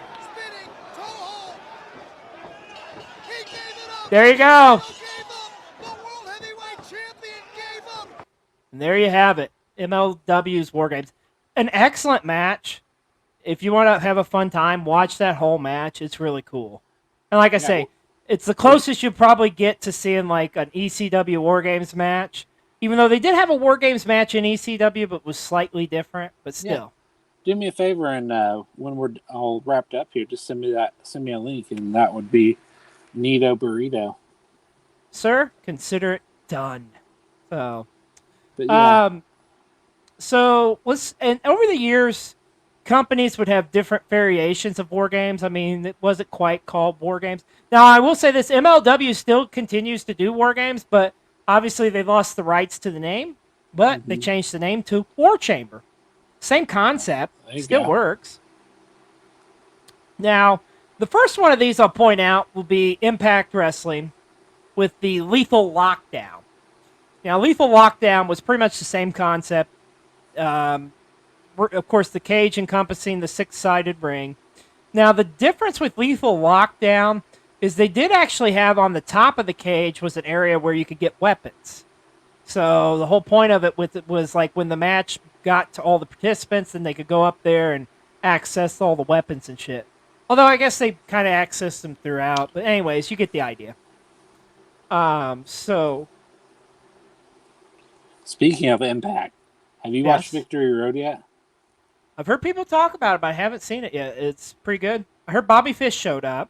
I was just going to talk about the match between Sami Callihan and Moose, and I always forget this other guy's name. I even like him.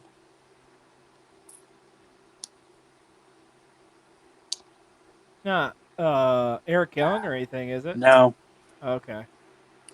I don't know. Only thing I knew on that card wasn't the main event like a 6-man with Honor No More against like Josh Alexander and the Motor City Machine Guns.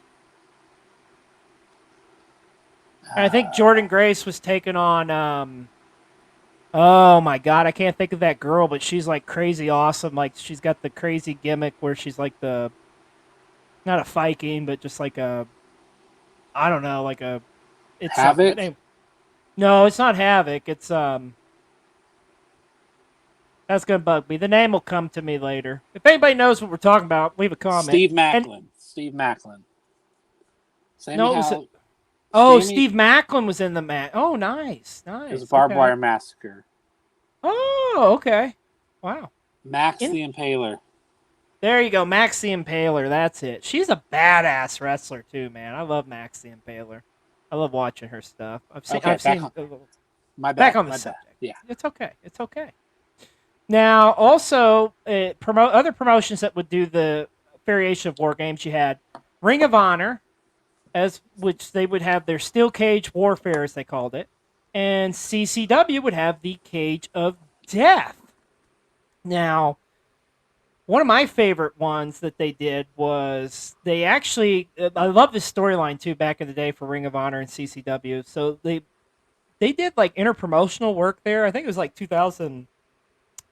I want to say 2005, maybe 2006-ish. But they did they had some awesome, like an awesome feud. And Mr. B-Roll, if you can indulge me once again, I would like to share with you highlights, show you a little bit about Cage of Death, Ring of Honor against CCW. All right, here we go. I'm not going to spend a whole lot of time on this, but I just want to show it to you.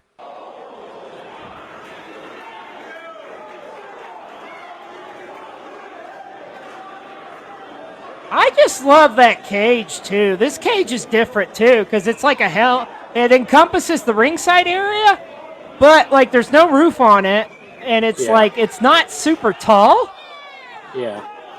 But here you pretty much got, like, guys representing CCW, like Claudio Castanelli, like Chris Hero, Eddie Kingston, going up against Ring of Honor guys, like BJ Whitmer, Samoa Joe, Bryan Danielson, So when Ace Claudio's Steel. on the screen, let me know. Okay. There was a young Adam Pearce, believe it or not. And there's Necro Butcher in the ring. Necro Butcher was a famous hardcore wrestler, which the Wrecking Crew could tell you all about. There's Ace Steel. There you see Chris Hero going to the top there in the yellow pants. And that's your Raw and SmackDown general manager, or whatever the hell his gimmick is, Adam Pearce, climbing up top. There's Claudio. Look at Claudio fly. A young Claudio. Claudio has hair. Yeah, he has hair. Long hair at that.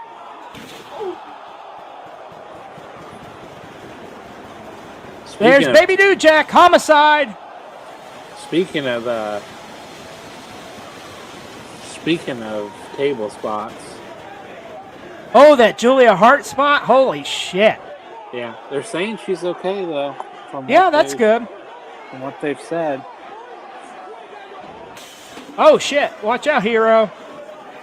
Look at Chris Hero just trying to get to the top. Look at this. They're just trying to throw shit at him. So shit. Is their objective to escape in this one, or are they just going up? Submit or surrender or pinfall.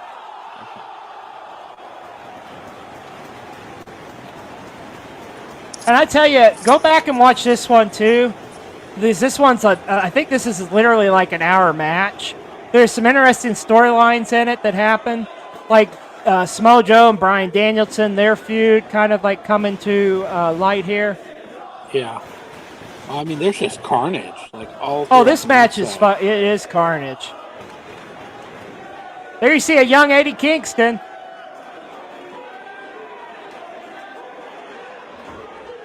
Talk about a guy who never got his due. BJ Whitmer there in the ring. Do they only have one ring in there? There's only one ring, yeah.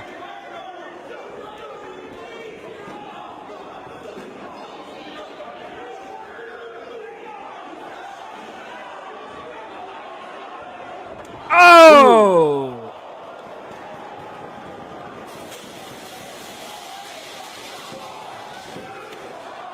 The old Necro Butcher.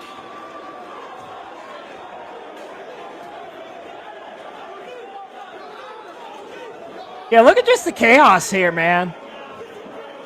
Yeah, it is.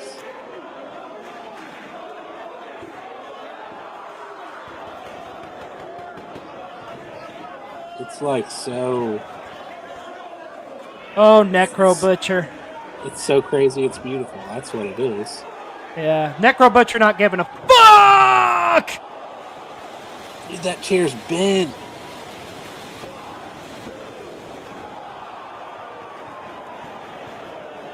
How many people would you say are there? At this show, maybe a couple thousand. Probably 1,000 to 1,500, I guess. I think, man, now I can't remember where this was at. See, we talk about this all the time, though. Imagine witnessing this match in like that more intimate setting. Like, makes it all the more better. Yeah. Like the people that were at this show, they're not going to forget this show. No. Ever.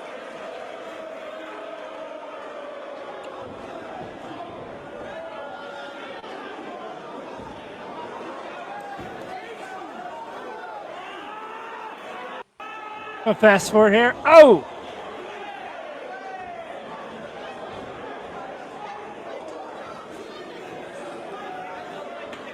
Now I am drawing a blank here. The guy representing CCW, I cannot think of his name. I guarantee you Wrecking Crew knows who it is. I can't think of the guy's name right now. Oh! So any Wrecking Crew members, if you're with us, shout it out. Help us out. Talking to you, Husky. Watch this. Gringo Killer! Nope.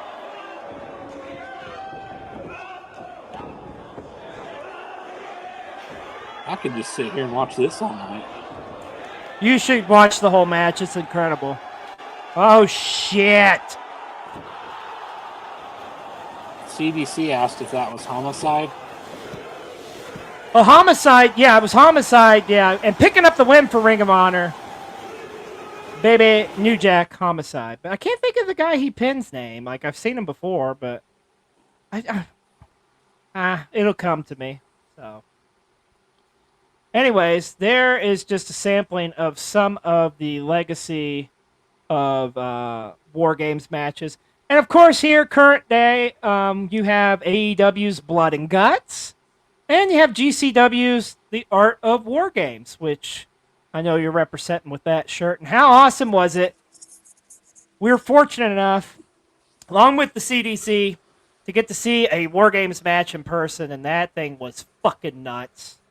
Quick plug, go over to our Cole TV. We have a vlog up about it. It's pretty awesome. Matter of fact, you know what? Fuck it. I'm feeling good. I'm feeling in the War Games mood. Why don't you give me that? Give me the control back there, and I'll show you a little highlight from our vlog. Oh yeah, this would be kind of cool. Give them a little like preview from a of fan's our perspective. Yeah, and even Ron enjoyed it. Damn Rado, dude. All right.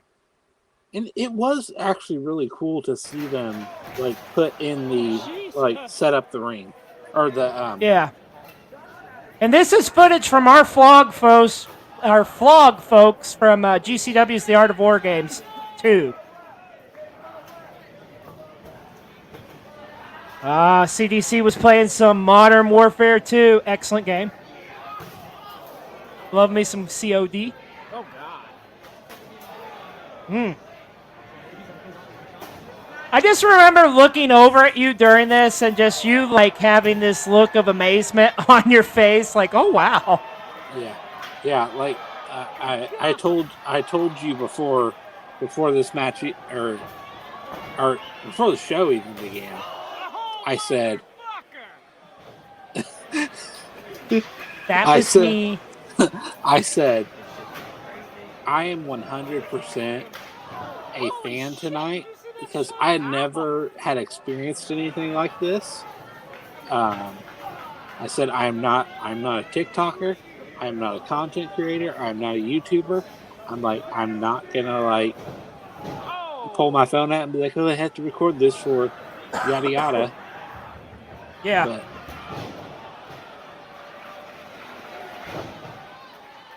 look at the chaos of this. I just remember, yeah, there you go. I'm like, I don't know where to look. Shit. Just being a person to see the madness of this live was incredible.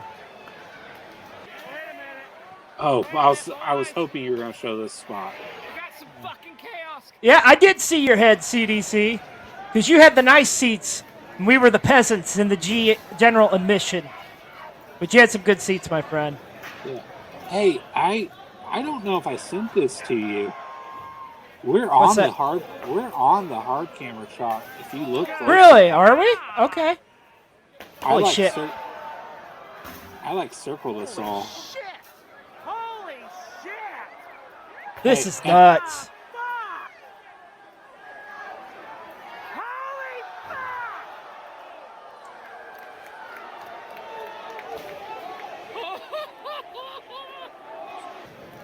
And I think that face speaks for it all, my friends. Yeah. And let's just say this. Oh, geez. What did I do? What did you do? All right. Hit the wrong button. That's what I did. But, he got hit by glass. Oh, wow. Yeah, that was the crazy thing when you would see bumps where they would be going through glass and the glass just explodes in the air. Oh my Yeah, god! I really wanted to like catch a piece of it, but like we had the cheapo sheets. But you know, are you frozen? No, I'm No, here. you're good. You were just standing. You were standing so still. You don't. But I do. You don't I like do. John Cena. You can't see me. That's right. I do appreciate the crap out of you for not showing the Briscoes getting Of eliminated in War that Games. match. War Games. War Games. It's been too long, my friend. Yeah. I was a shock too, man. It was a hell of a match, hell of a night. But you just heard Commissioner Regal himself, or Mr. Regal. So War Games gets brought back to life because WWE finally gets the rights to it. And what an appropriate way to put it in any type of company than to put it in NXT. So let's talk about the NXT era of War Games matches, which I know you're very familiar with because that was a lot of the matches you watched this weekend was from that era, right? Yeah, at least two. At least two of them. Okay. So the pretty much kind of a change in the format. Kind of you still have the two rings, but you don't have a ceiling on top. You do have more weapons involved, and it still can't be won until all members are in the cage. But now you can win it by submission, surrender, or pinfall. Now, one interesting thing that WWE brought into it was they introduced the shark cage to hold the combatants, to hold the teammates in while they're waiting to get into War Games. I thought that was pretty cool. Now, the first one they did, it was slightly different as they did a 3-on-3-on-3 matchup. But it made sense because it did focus on teams and not a damn title shot like WCW in 98, just saying. So the first one, you have the Undisputed Era, which was Kyle O'Reilly, Bobby Fish, and Adam Cole, bye-bye, going up against the Team of Sanity, going up against Roderick Strong and the Authors of Pain. Hell of a contest, and the Undisputed Era would win it. Now, in the NXT era, pretty much the Undisputed Era was like the Horsemen of NXT because they were pretty much involved in just about every War Games match, as far as on the male side. So the very next year, you fast forward to it, and you get a traditional 4-on-4 where you have the team of the Undisputed Era, of course, Bobby Fish, Kyle O'Reilly, and Adam Cole, this time with Roderick Strong. And they would go up against the unique foursome of the War Raiders, Ricochet, and Pete Dunne. Yeah. Now, I watched this one. that was a good one. Very good matchup. Yeah. Now, the year after that, you would up the ante as you would get not one, but two War Games matches. And pretty cool, for the first time ever, you would have females involved in War Games. And I want to go back and watch that. When you were Oh, telling it's me awesome. about that. It was awesome. So the first ever female War Games consisted of Rhea Ripley, Candice LeRae, Tegan Knox, and what was supposed to be Mia Yim, but she actually had broke her nose in a ladder match the week prior to try to help her team gain control of the advantage of getting the member brought in. Anyway, she ended up getting replaced by Dakota Kai. And they would go up against the team of Shayna Baszler, Io Shirai, Bianca Belair, and Kaylee Ray. Now, what was cool about this is the storyline, because this is where Dakota Kai would have her coming out party, because she's always been this good girl, like babyface, white babyface, but she didn't get asked to join the team until last minute. So it gets to be her turn to come out and join the War Games match, but what does she do? She turns on Tegan Knox, beats the shit out of her. And you got to keep in mind, Tegan Knox at this point had multiple injuries to her knee. So it was like they were kind of selling that because she was taking the shark cage door and ramming it into her knee and stuff. It was one of the better heel turns, I think, that I've seen WWE do in a long time. And it was in Chicago. They did this too, and that Chicago crowd was going nuts. Do yourself a favor, Mr. B-Roll. Go back and watch that female War Games. Yeah. But not to be outdone, man. Yeah, we that witnessed male it War Games match was awesome. A couple of times. a Chicago crowd is just special. Oh yeah, It really is. there's nothing like it. Them and Philadelphia, or the very first New York, kind of come to mind as like awesome wrestling towns. Toronto, great wrestling towns. Now, like I said, you got 2 War Games matches on this night, so the male War Games match was pretty awesome too. Because you have once again the Undisputed Era, this time going against the team of Tommaso Ciampa, Dominic Dijakovic. I can never say his damn name. Dominic and Keith Lee. I want to ask you, Go ahead. whatever happened to that Dominic guy?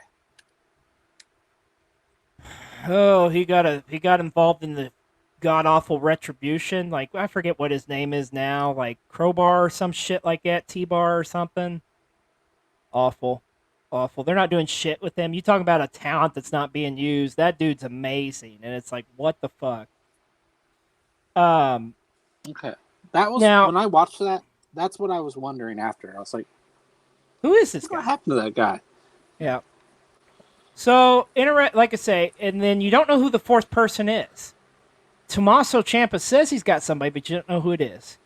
And then it gets to the 4th member coming out. Nobody's coming out. Like the Undisputed Era is beating the shit out of Team Ciampa. And they're like, they ain't got nobody. T-Bar, yeah, that's it. And he's still on main event. It's a damn shame. It really is. He's a talented dude. So, setting the stage, what happens? Next thing you know, Kevin Owens returns to the black and gold brand as the 4th member of Tommaso Ciampa's team, and the Chicago crowd goes nuts. As Pat Patterson, the late great Pat Patterson would say, they go banana. Yeah, awesome pop, a Road Warrior-like pop. And we were talking about this the other day, or earlier, the finish of this match. Holy shit.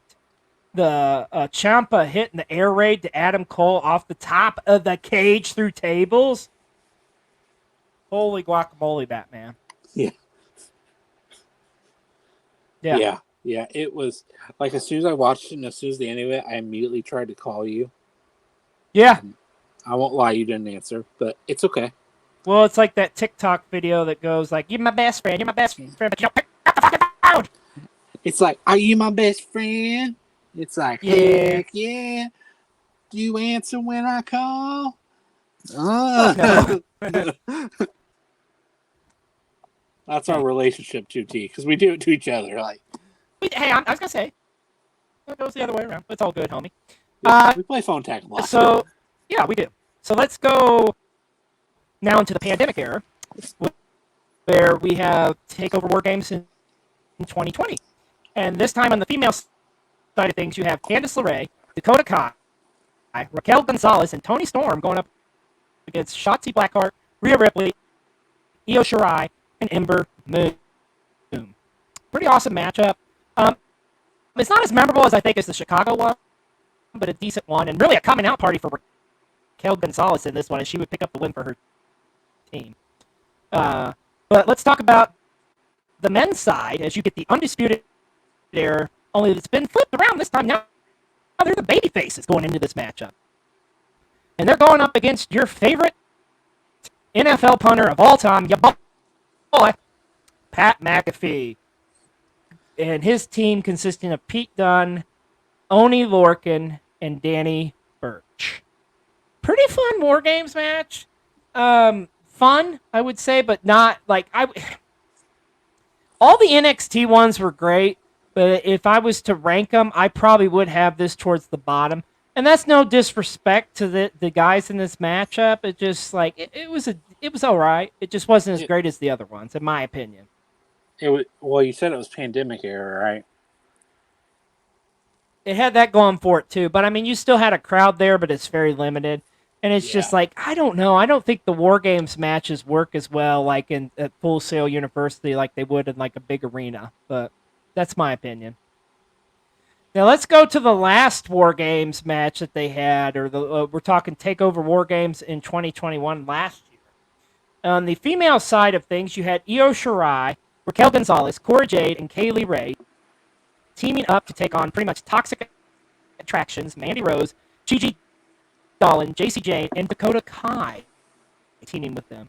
And kind of like Raquel Gonzalez got over the year before, this was definitely the year of Cora Jade getting over as she picked up the win for her team. Now, the men's one was a pretty good one, actually. And it had a great storyline because it was pretty much Team Black and Gold going up against NXT 2.0. So you got the young against the new. Representing the Black and Gold was Tommaso Ciampa, Johnny Gargano, Pete Dunne, and L.A. Knight going up against 2.0's Braun Breaker, Carmelo Hayes, Grayson Waller, and Tony D'Angelo. And Team 2.0 would pick up the win. And that pretty much concludes the NXT era of War Games. So, all this talking about War Games... Or as Regal would call it, War Games. Of War Games. I gotta say, chat. I gotta say, chat. I'm disappointed in you lately. We haven't got any War Games in the chat anymore. It's okay. It's getting towards the end of the show. Everybody's getting tired. It's all right. It's understandable. People are getting sleepy. It's okay. It's sleepy time. Hey, but that being said, it's a pop quiz time. Have you been paying attention, Mr. B-Roll? Or Private B-Roll? I think I have. I hope so. I hope for your sake. Oh. Thank you. Of War Games. There you go. Games. See? War Games. The chat's got our back. They got us. All right. Pop quiz time. Here we go. 10 questions. This time, Mr. B-Roll, you're getting multiple choice. Yay. But these may be harder than you think. All right. Who has the most appearances in War Games? Was it A, Arn Anderson, B, Tully Blanchard, C, Dusty Rhodes, D, all of the above, E, A and B, or F, A and C? I gave you a ton of choices there. Can you say them again? No, on the E and F or whatever it was. Can you say the two names together? Yes. E would be Arn Anderson, Tully Blanchard. F would be Arn Anderson and Dusty Rhodes. I'm feeling like Arn Anderson's one of them for sure. Yes. Will you CDC? War Games. Of War Games. You're welcome. War Games. War Games.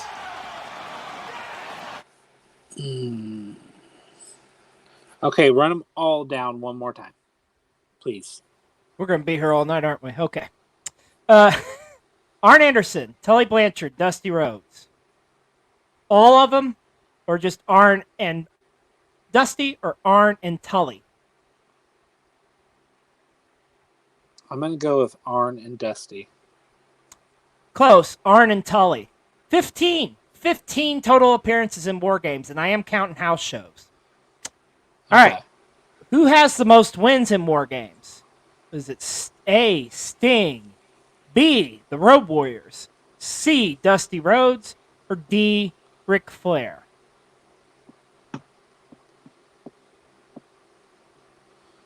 The ones of Ric Flair I've seen, he's lost.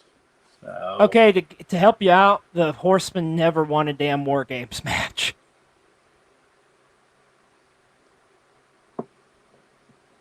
So it was Sting and Road Warriors or Dusty Rhodes. I'll help you out. I'll narrow it down to 3. Okay. And hey, if you answer the question correctly, crowd, everybody out there, he's going to do a shot for you. But if I get it correct, I don't have to. How about that? That's right. All right, come on. Sting, the Road Warriors, or Dusty Rhodes? Who's got the most wins? Sting? No. Sting. Okay. Lock it in. All right, you're incorrect. It's the Road Warriors. Believe it or not, the Road Warriors have the most wins, which is actually 13. See, that was when I almost changed it. That was who I was going to go with. Okay. Who has the most losses in War Games? Ric Flair, Lex Luger, Arn Anderson, and Tully Blanchard, or the Midnight Express? Notice how Arn and Tully are together. Arn and Tully? You're correct. 15. So they were in 15 War Games, and they never won a damn War Games match. Poor Arn. I know, right? All right. How many official War Games matches have there been? 27, 32, 45, or 39? Okay.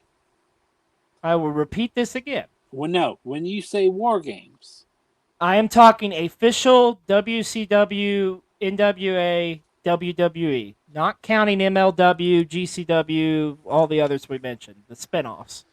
okay. Now, if you could be so kind, run the numbers down one more time. I know it's at least 15. 27, 32, 45, or 39. Let's go 39. You are correct, sir. Yes. You get that, and you get this. War Games of War Games. War Games. War Games. There you go, buddy. All right, we mentioned Arn Anderson a lot. Arn Anderson was often the iron horse of the War Games matches. Here's the question. Not how many times was Arn Anderson in War Games. How many times did Arn Anderson start a match in War Games? So start was the first participant for his team. Please. You got 15, 13, 12, or 11. Once again, how many times did Arn Anderson actually start the match? 15, 13, 12, or 11? I'm going to go with this because I respect the crap out of this man. He is a legend. I'm going 15. You know, it's a good guess, but believe it or not, it's actually 12. There was only 3 he didn't start, but still a hell of a run, nonetheless. All right, now let's flip things around here. Let's talk about the ladies. What female has the most appearances in War Games? Is it Rhea Ripley, Io Shirai, Dakota Kai, Rhea Ripley and Io Shirai, or Dakota Kai and Io Shirai?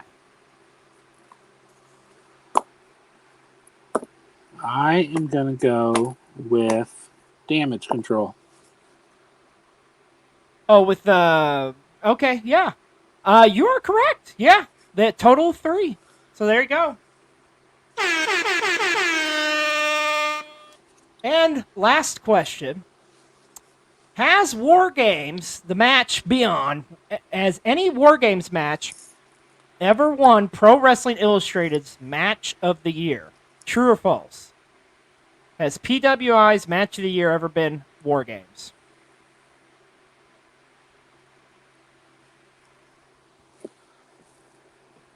That is a good question, sir. It's 50-50.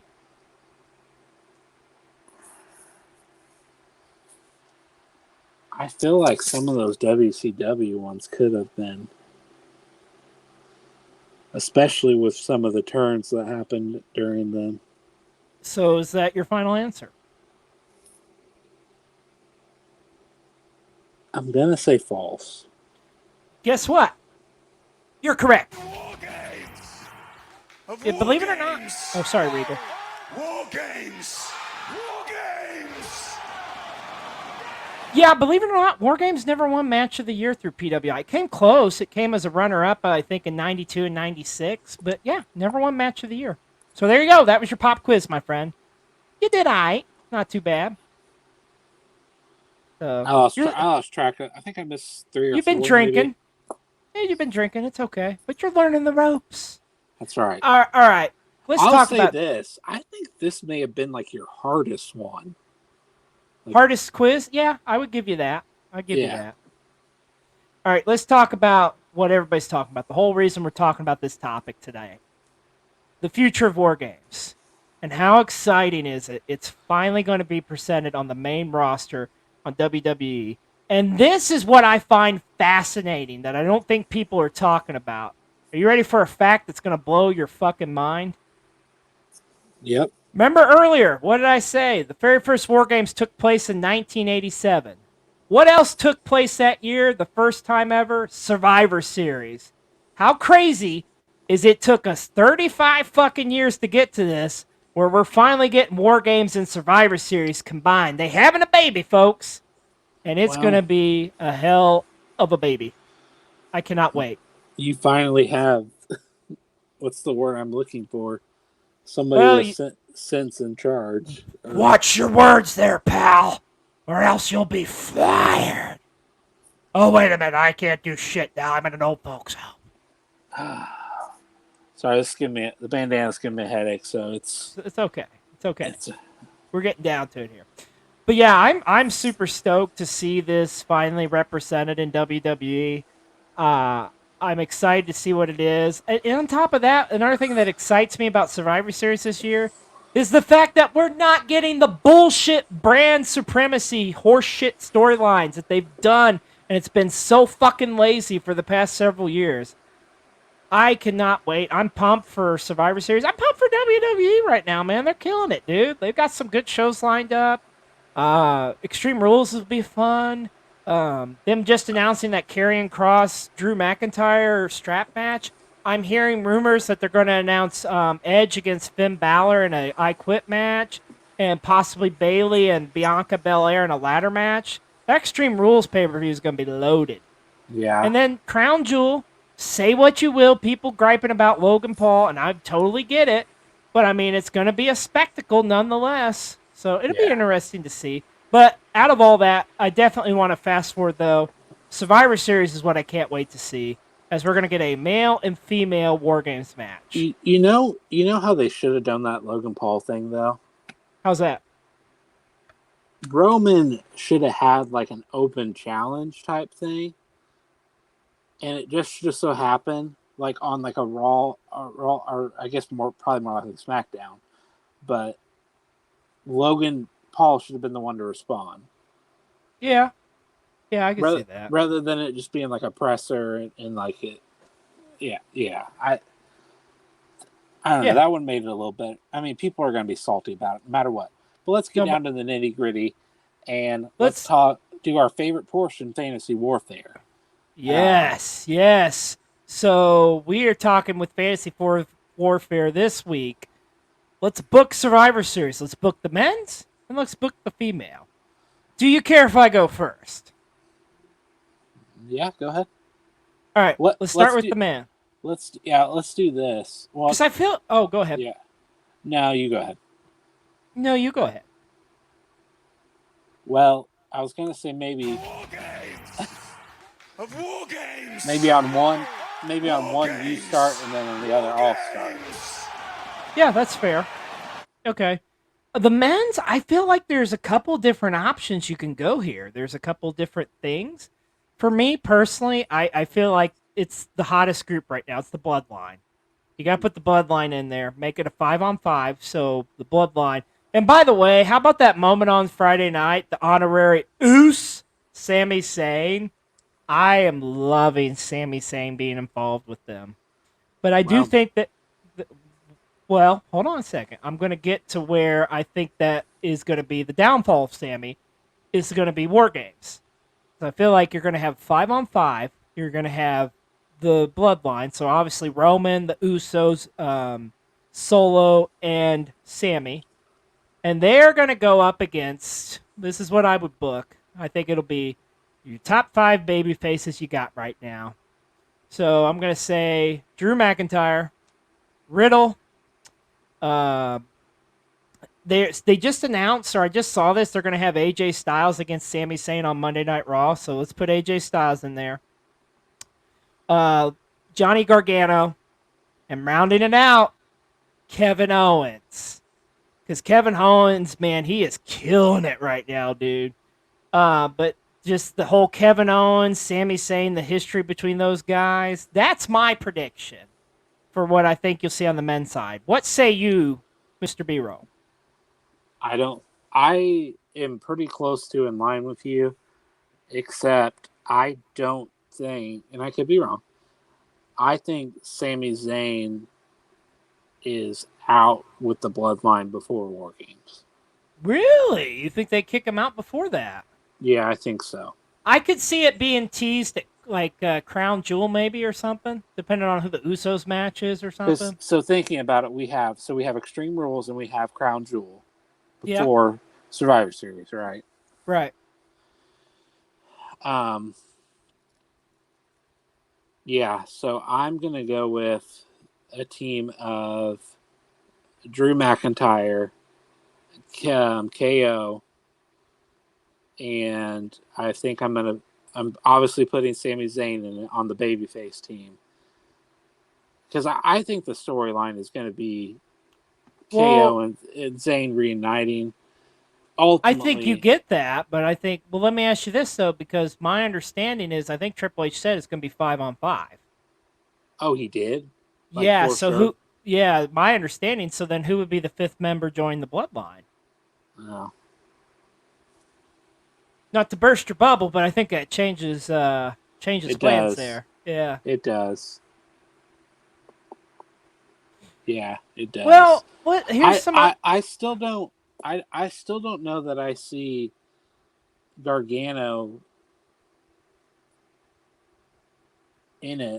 Only way I would see him in it is just because he's like, he's another one that's just super over right now. And I mean, you could put it. You could put anybody else really in there. He is War Games. I'm ready to see, like, but man, it's hard because you're wanting to book it like it's tomorrow. Yeah. But like, they're gonna have two. Well, and you've got other events factions in here too, because like, so then you've got like, what about? Are they going to do anything with Judgment Day? Yeah. Would they be involved somehow? You know, I think because it's 5-on-5, it fits more so for the Bloodline to be involved in it. Mm-hmm.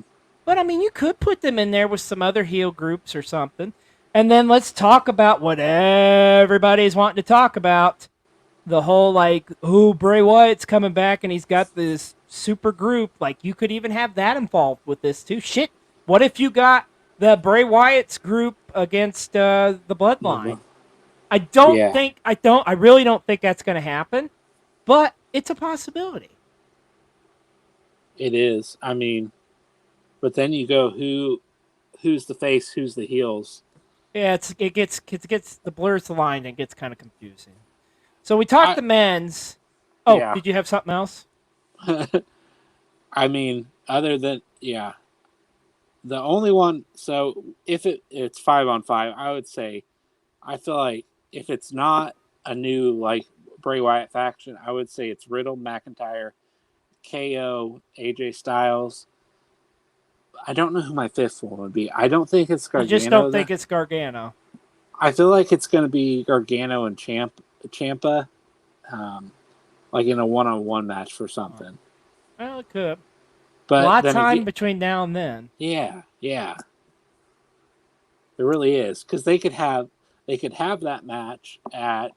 It could get announced for Extreme Rules or something. Yeah. And then that could be the match that brings them back together, and then Ciampa's a face again, and then you could have both of them in this match. So like, yeah, you could. Endless possibilities. Like, well, literally. And like I say, I think the story really would be, since it's 5-on-5, you have Sami with the Bloodline, and I feel like Sami costs them the match, and that's what starts where Sami gets kicked out of the Bloodline because he loses in War Games. That's my prediction. All right, we've talked enough about the men. Tell us about the female. I'll let you go first. What do you think the female War Games is going to be? So it's obviously, I think, going to be, now, like we said, a lot of time between now and then. Bayley's group's going to be involved. Agreed. But who are their other two? That is a great question. I have an excellent solution. But if you want to go ahead with yours, you go ahead. Yeah, I'll roll. So I'm gonna jump to my face team real quick though. Okay, who's the faces? Alexa Bliss, having a brain. Asuka, there we go. And then I think Bianca Belair, and I'll go. What's her name? Braun Strowman's wife or girlfriend? Raquel Gonzalez, and or Rodriguez, or whatever they're calling her now. Yeah, and then girl with the green hair. Shotzi Blackheart. That's my 5 for the face.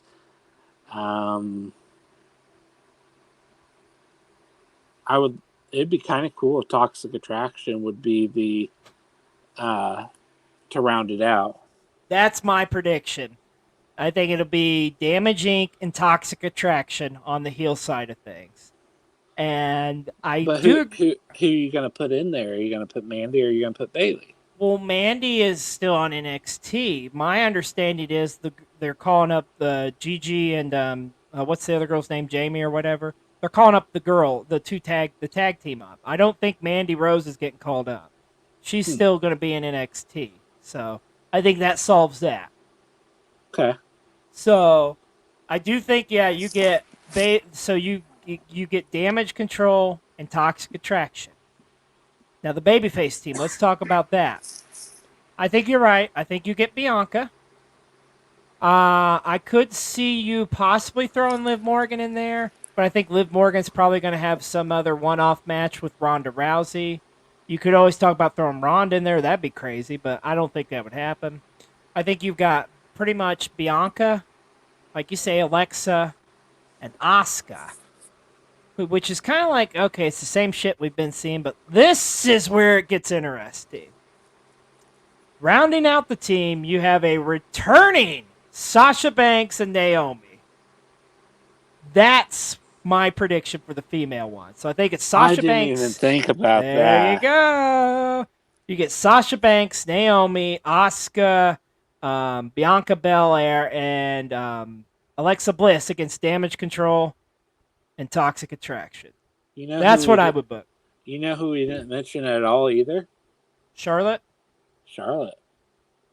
I don't know how soon she is to coming back, but I think to me it just makes more sense if it's going to be Sasha and Naomi, because they kind of have a gripe there for being the tag team champions, you know. But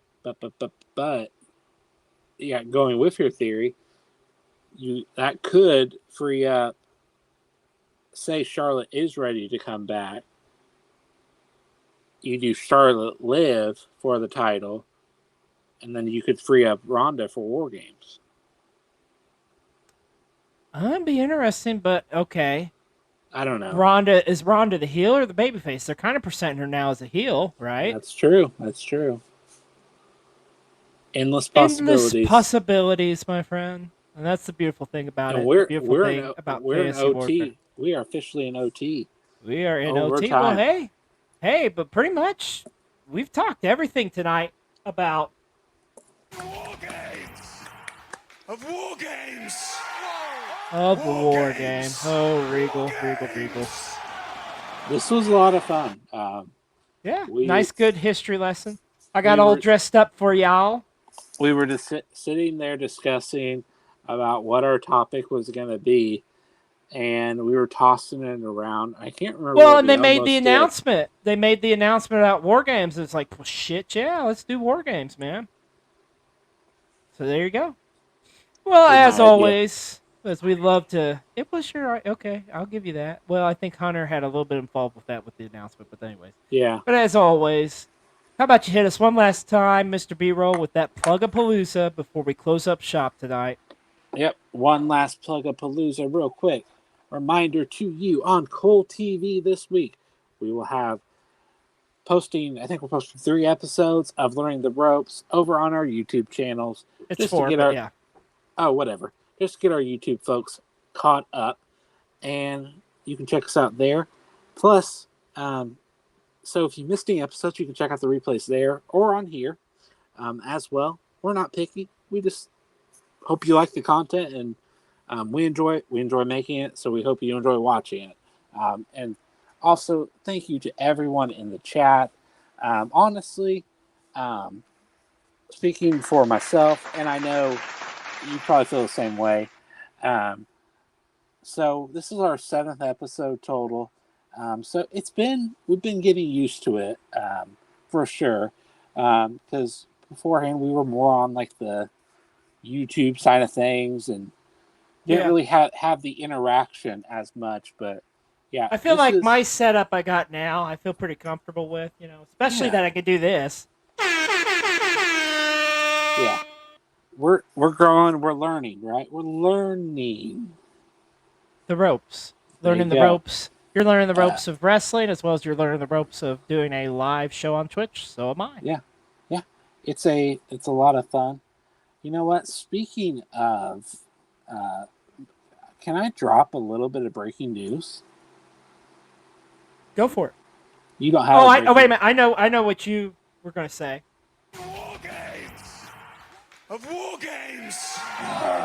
Wargames. Wargames. All right, hold on a second. I may have something for you. How about this? Okay, that doesn't really work as breaking news, but all right, breaking news. So I feel like you actually know this because I've talked to you about this. Here in the very near future, I am planning to start doing some streaming of my own of some gaming and some things like that. So I love retro games, and I love playing Halo and some wrestling games. So yeah, I'll have more information on that later. I don't think it will be on here, probably in my own personal, but I just kind of want to dive into it just for some fun. So there'll be more info on that later. I'll make sure to share it or whatever. So I'm trying to. I'm actually think you've got me intrigued by it too. I just gotta figure out how the hell to hook up like streaming to my Nintendo 64. Yeah. See, I don't. Yeah. I was being sarcastic. Can you really actually do that? I'm sure No the technology exists because people do it. So I'm gonna hook it up to my Atari 2600. Yeah. All right. So where was I at? And because we somehow went from cold TV to breaking news, but Why don't you tell us about some of that delicious rootless coffee? Bam, rootless coffee, because it is a fine cup of coffee, and you can save 15% using code Panda Coffee. Now, I will tell you this: you can't get the Danhausen coffee with it. A little sad, but you know what? This stuff is amazing right here. I think it's one of their most popular. But if you're a big Lebowski enthusiast like myself, you can get a Walter-inspired coffee. I forget the name of it, but it's pretty badass. Yeah, definitely. Most definitely, indeed. So use code Panda Coffee to save on non-collabs and merch. And then also speaking of merch, we have cool TV merch.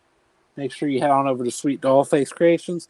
Get yourself some Panda merch, some Polly Barrels merch, whatever. Just get over there, and you're not only supporting us, you're supporting a small business as well. So there you go.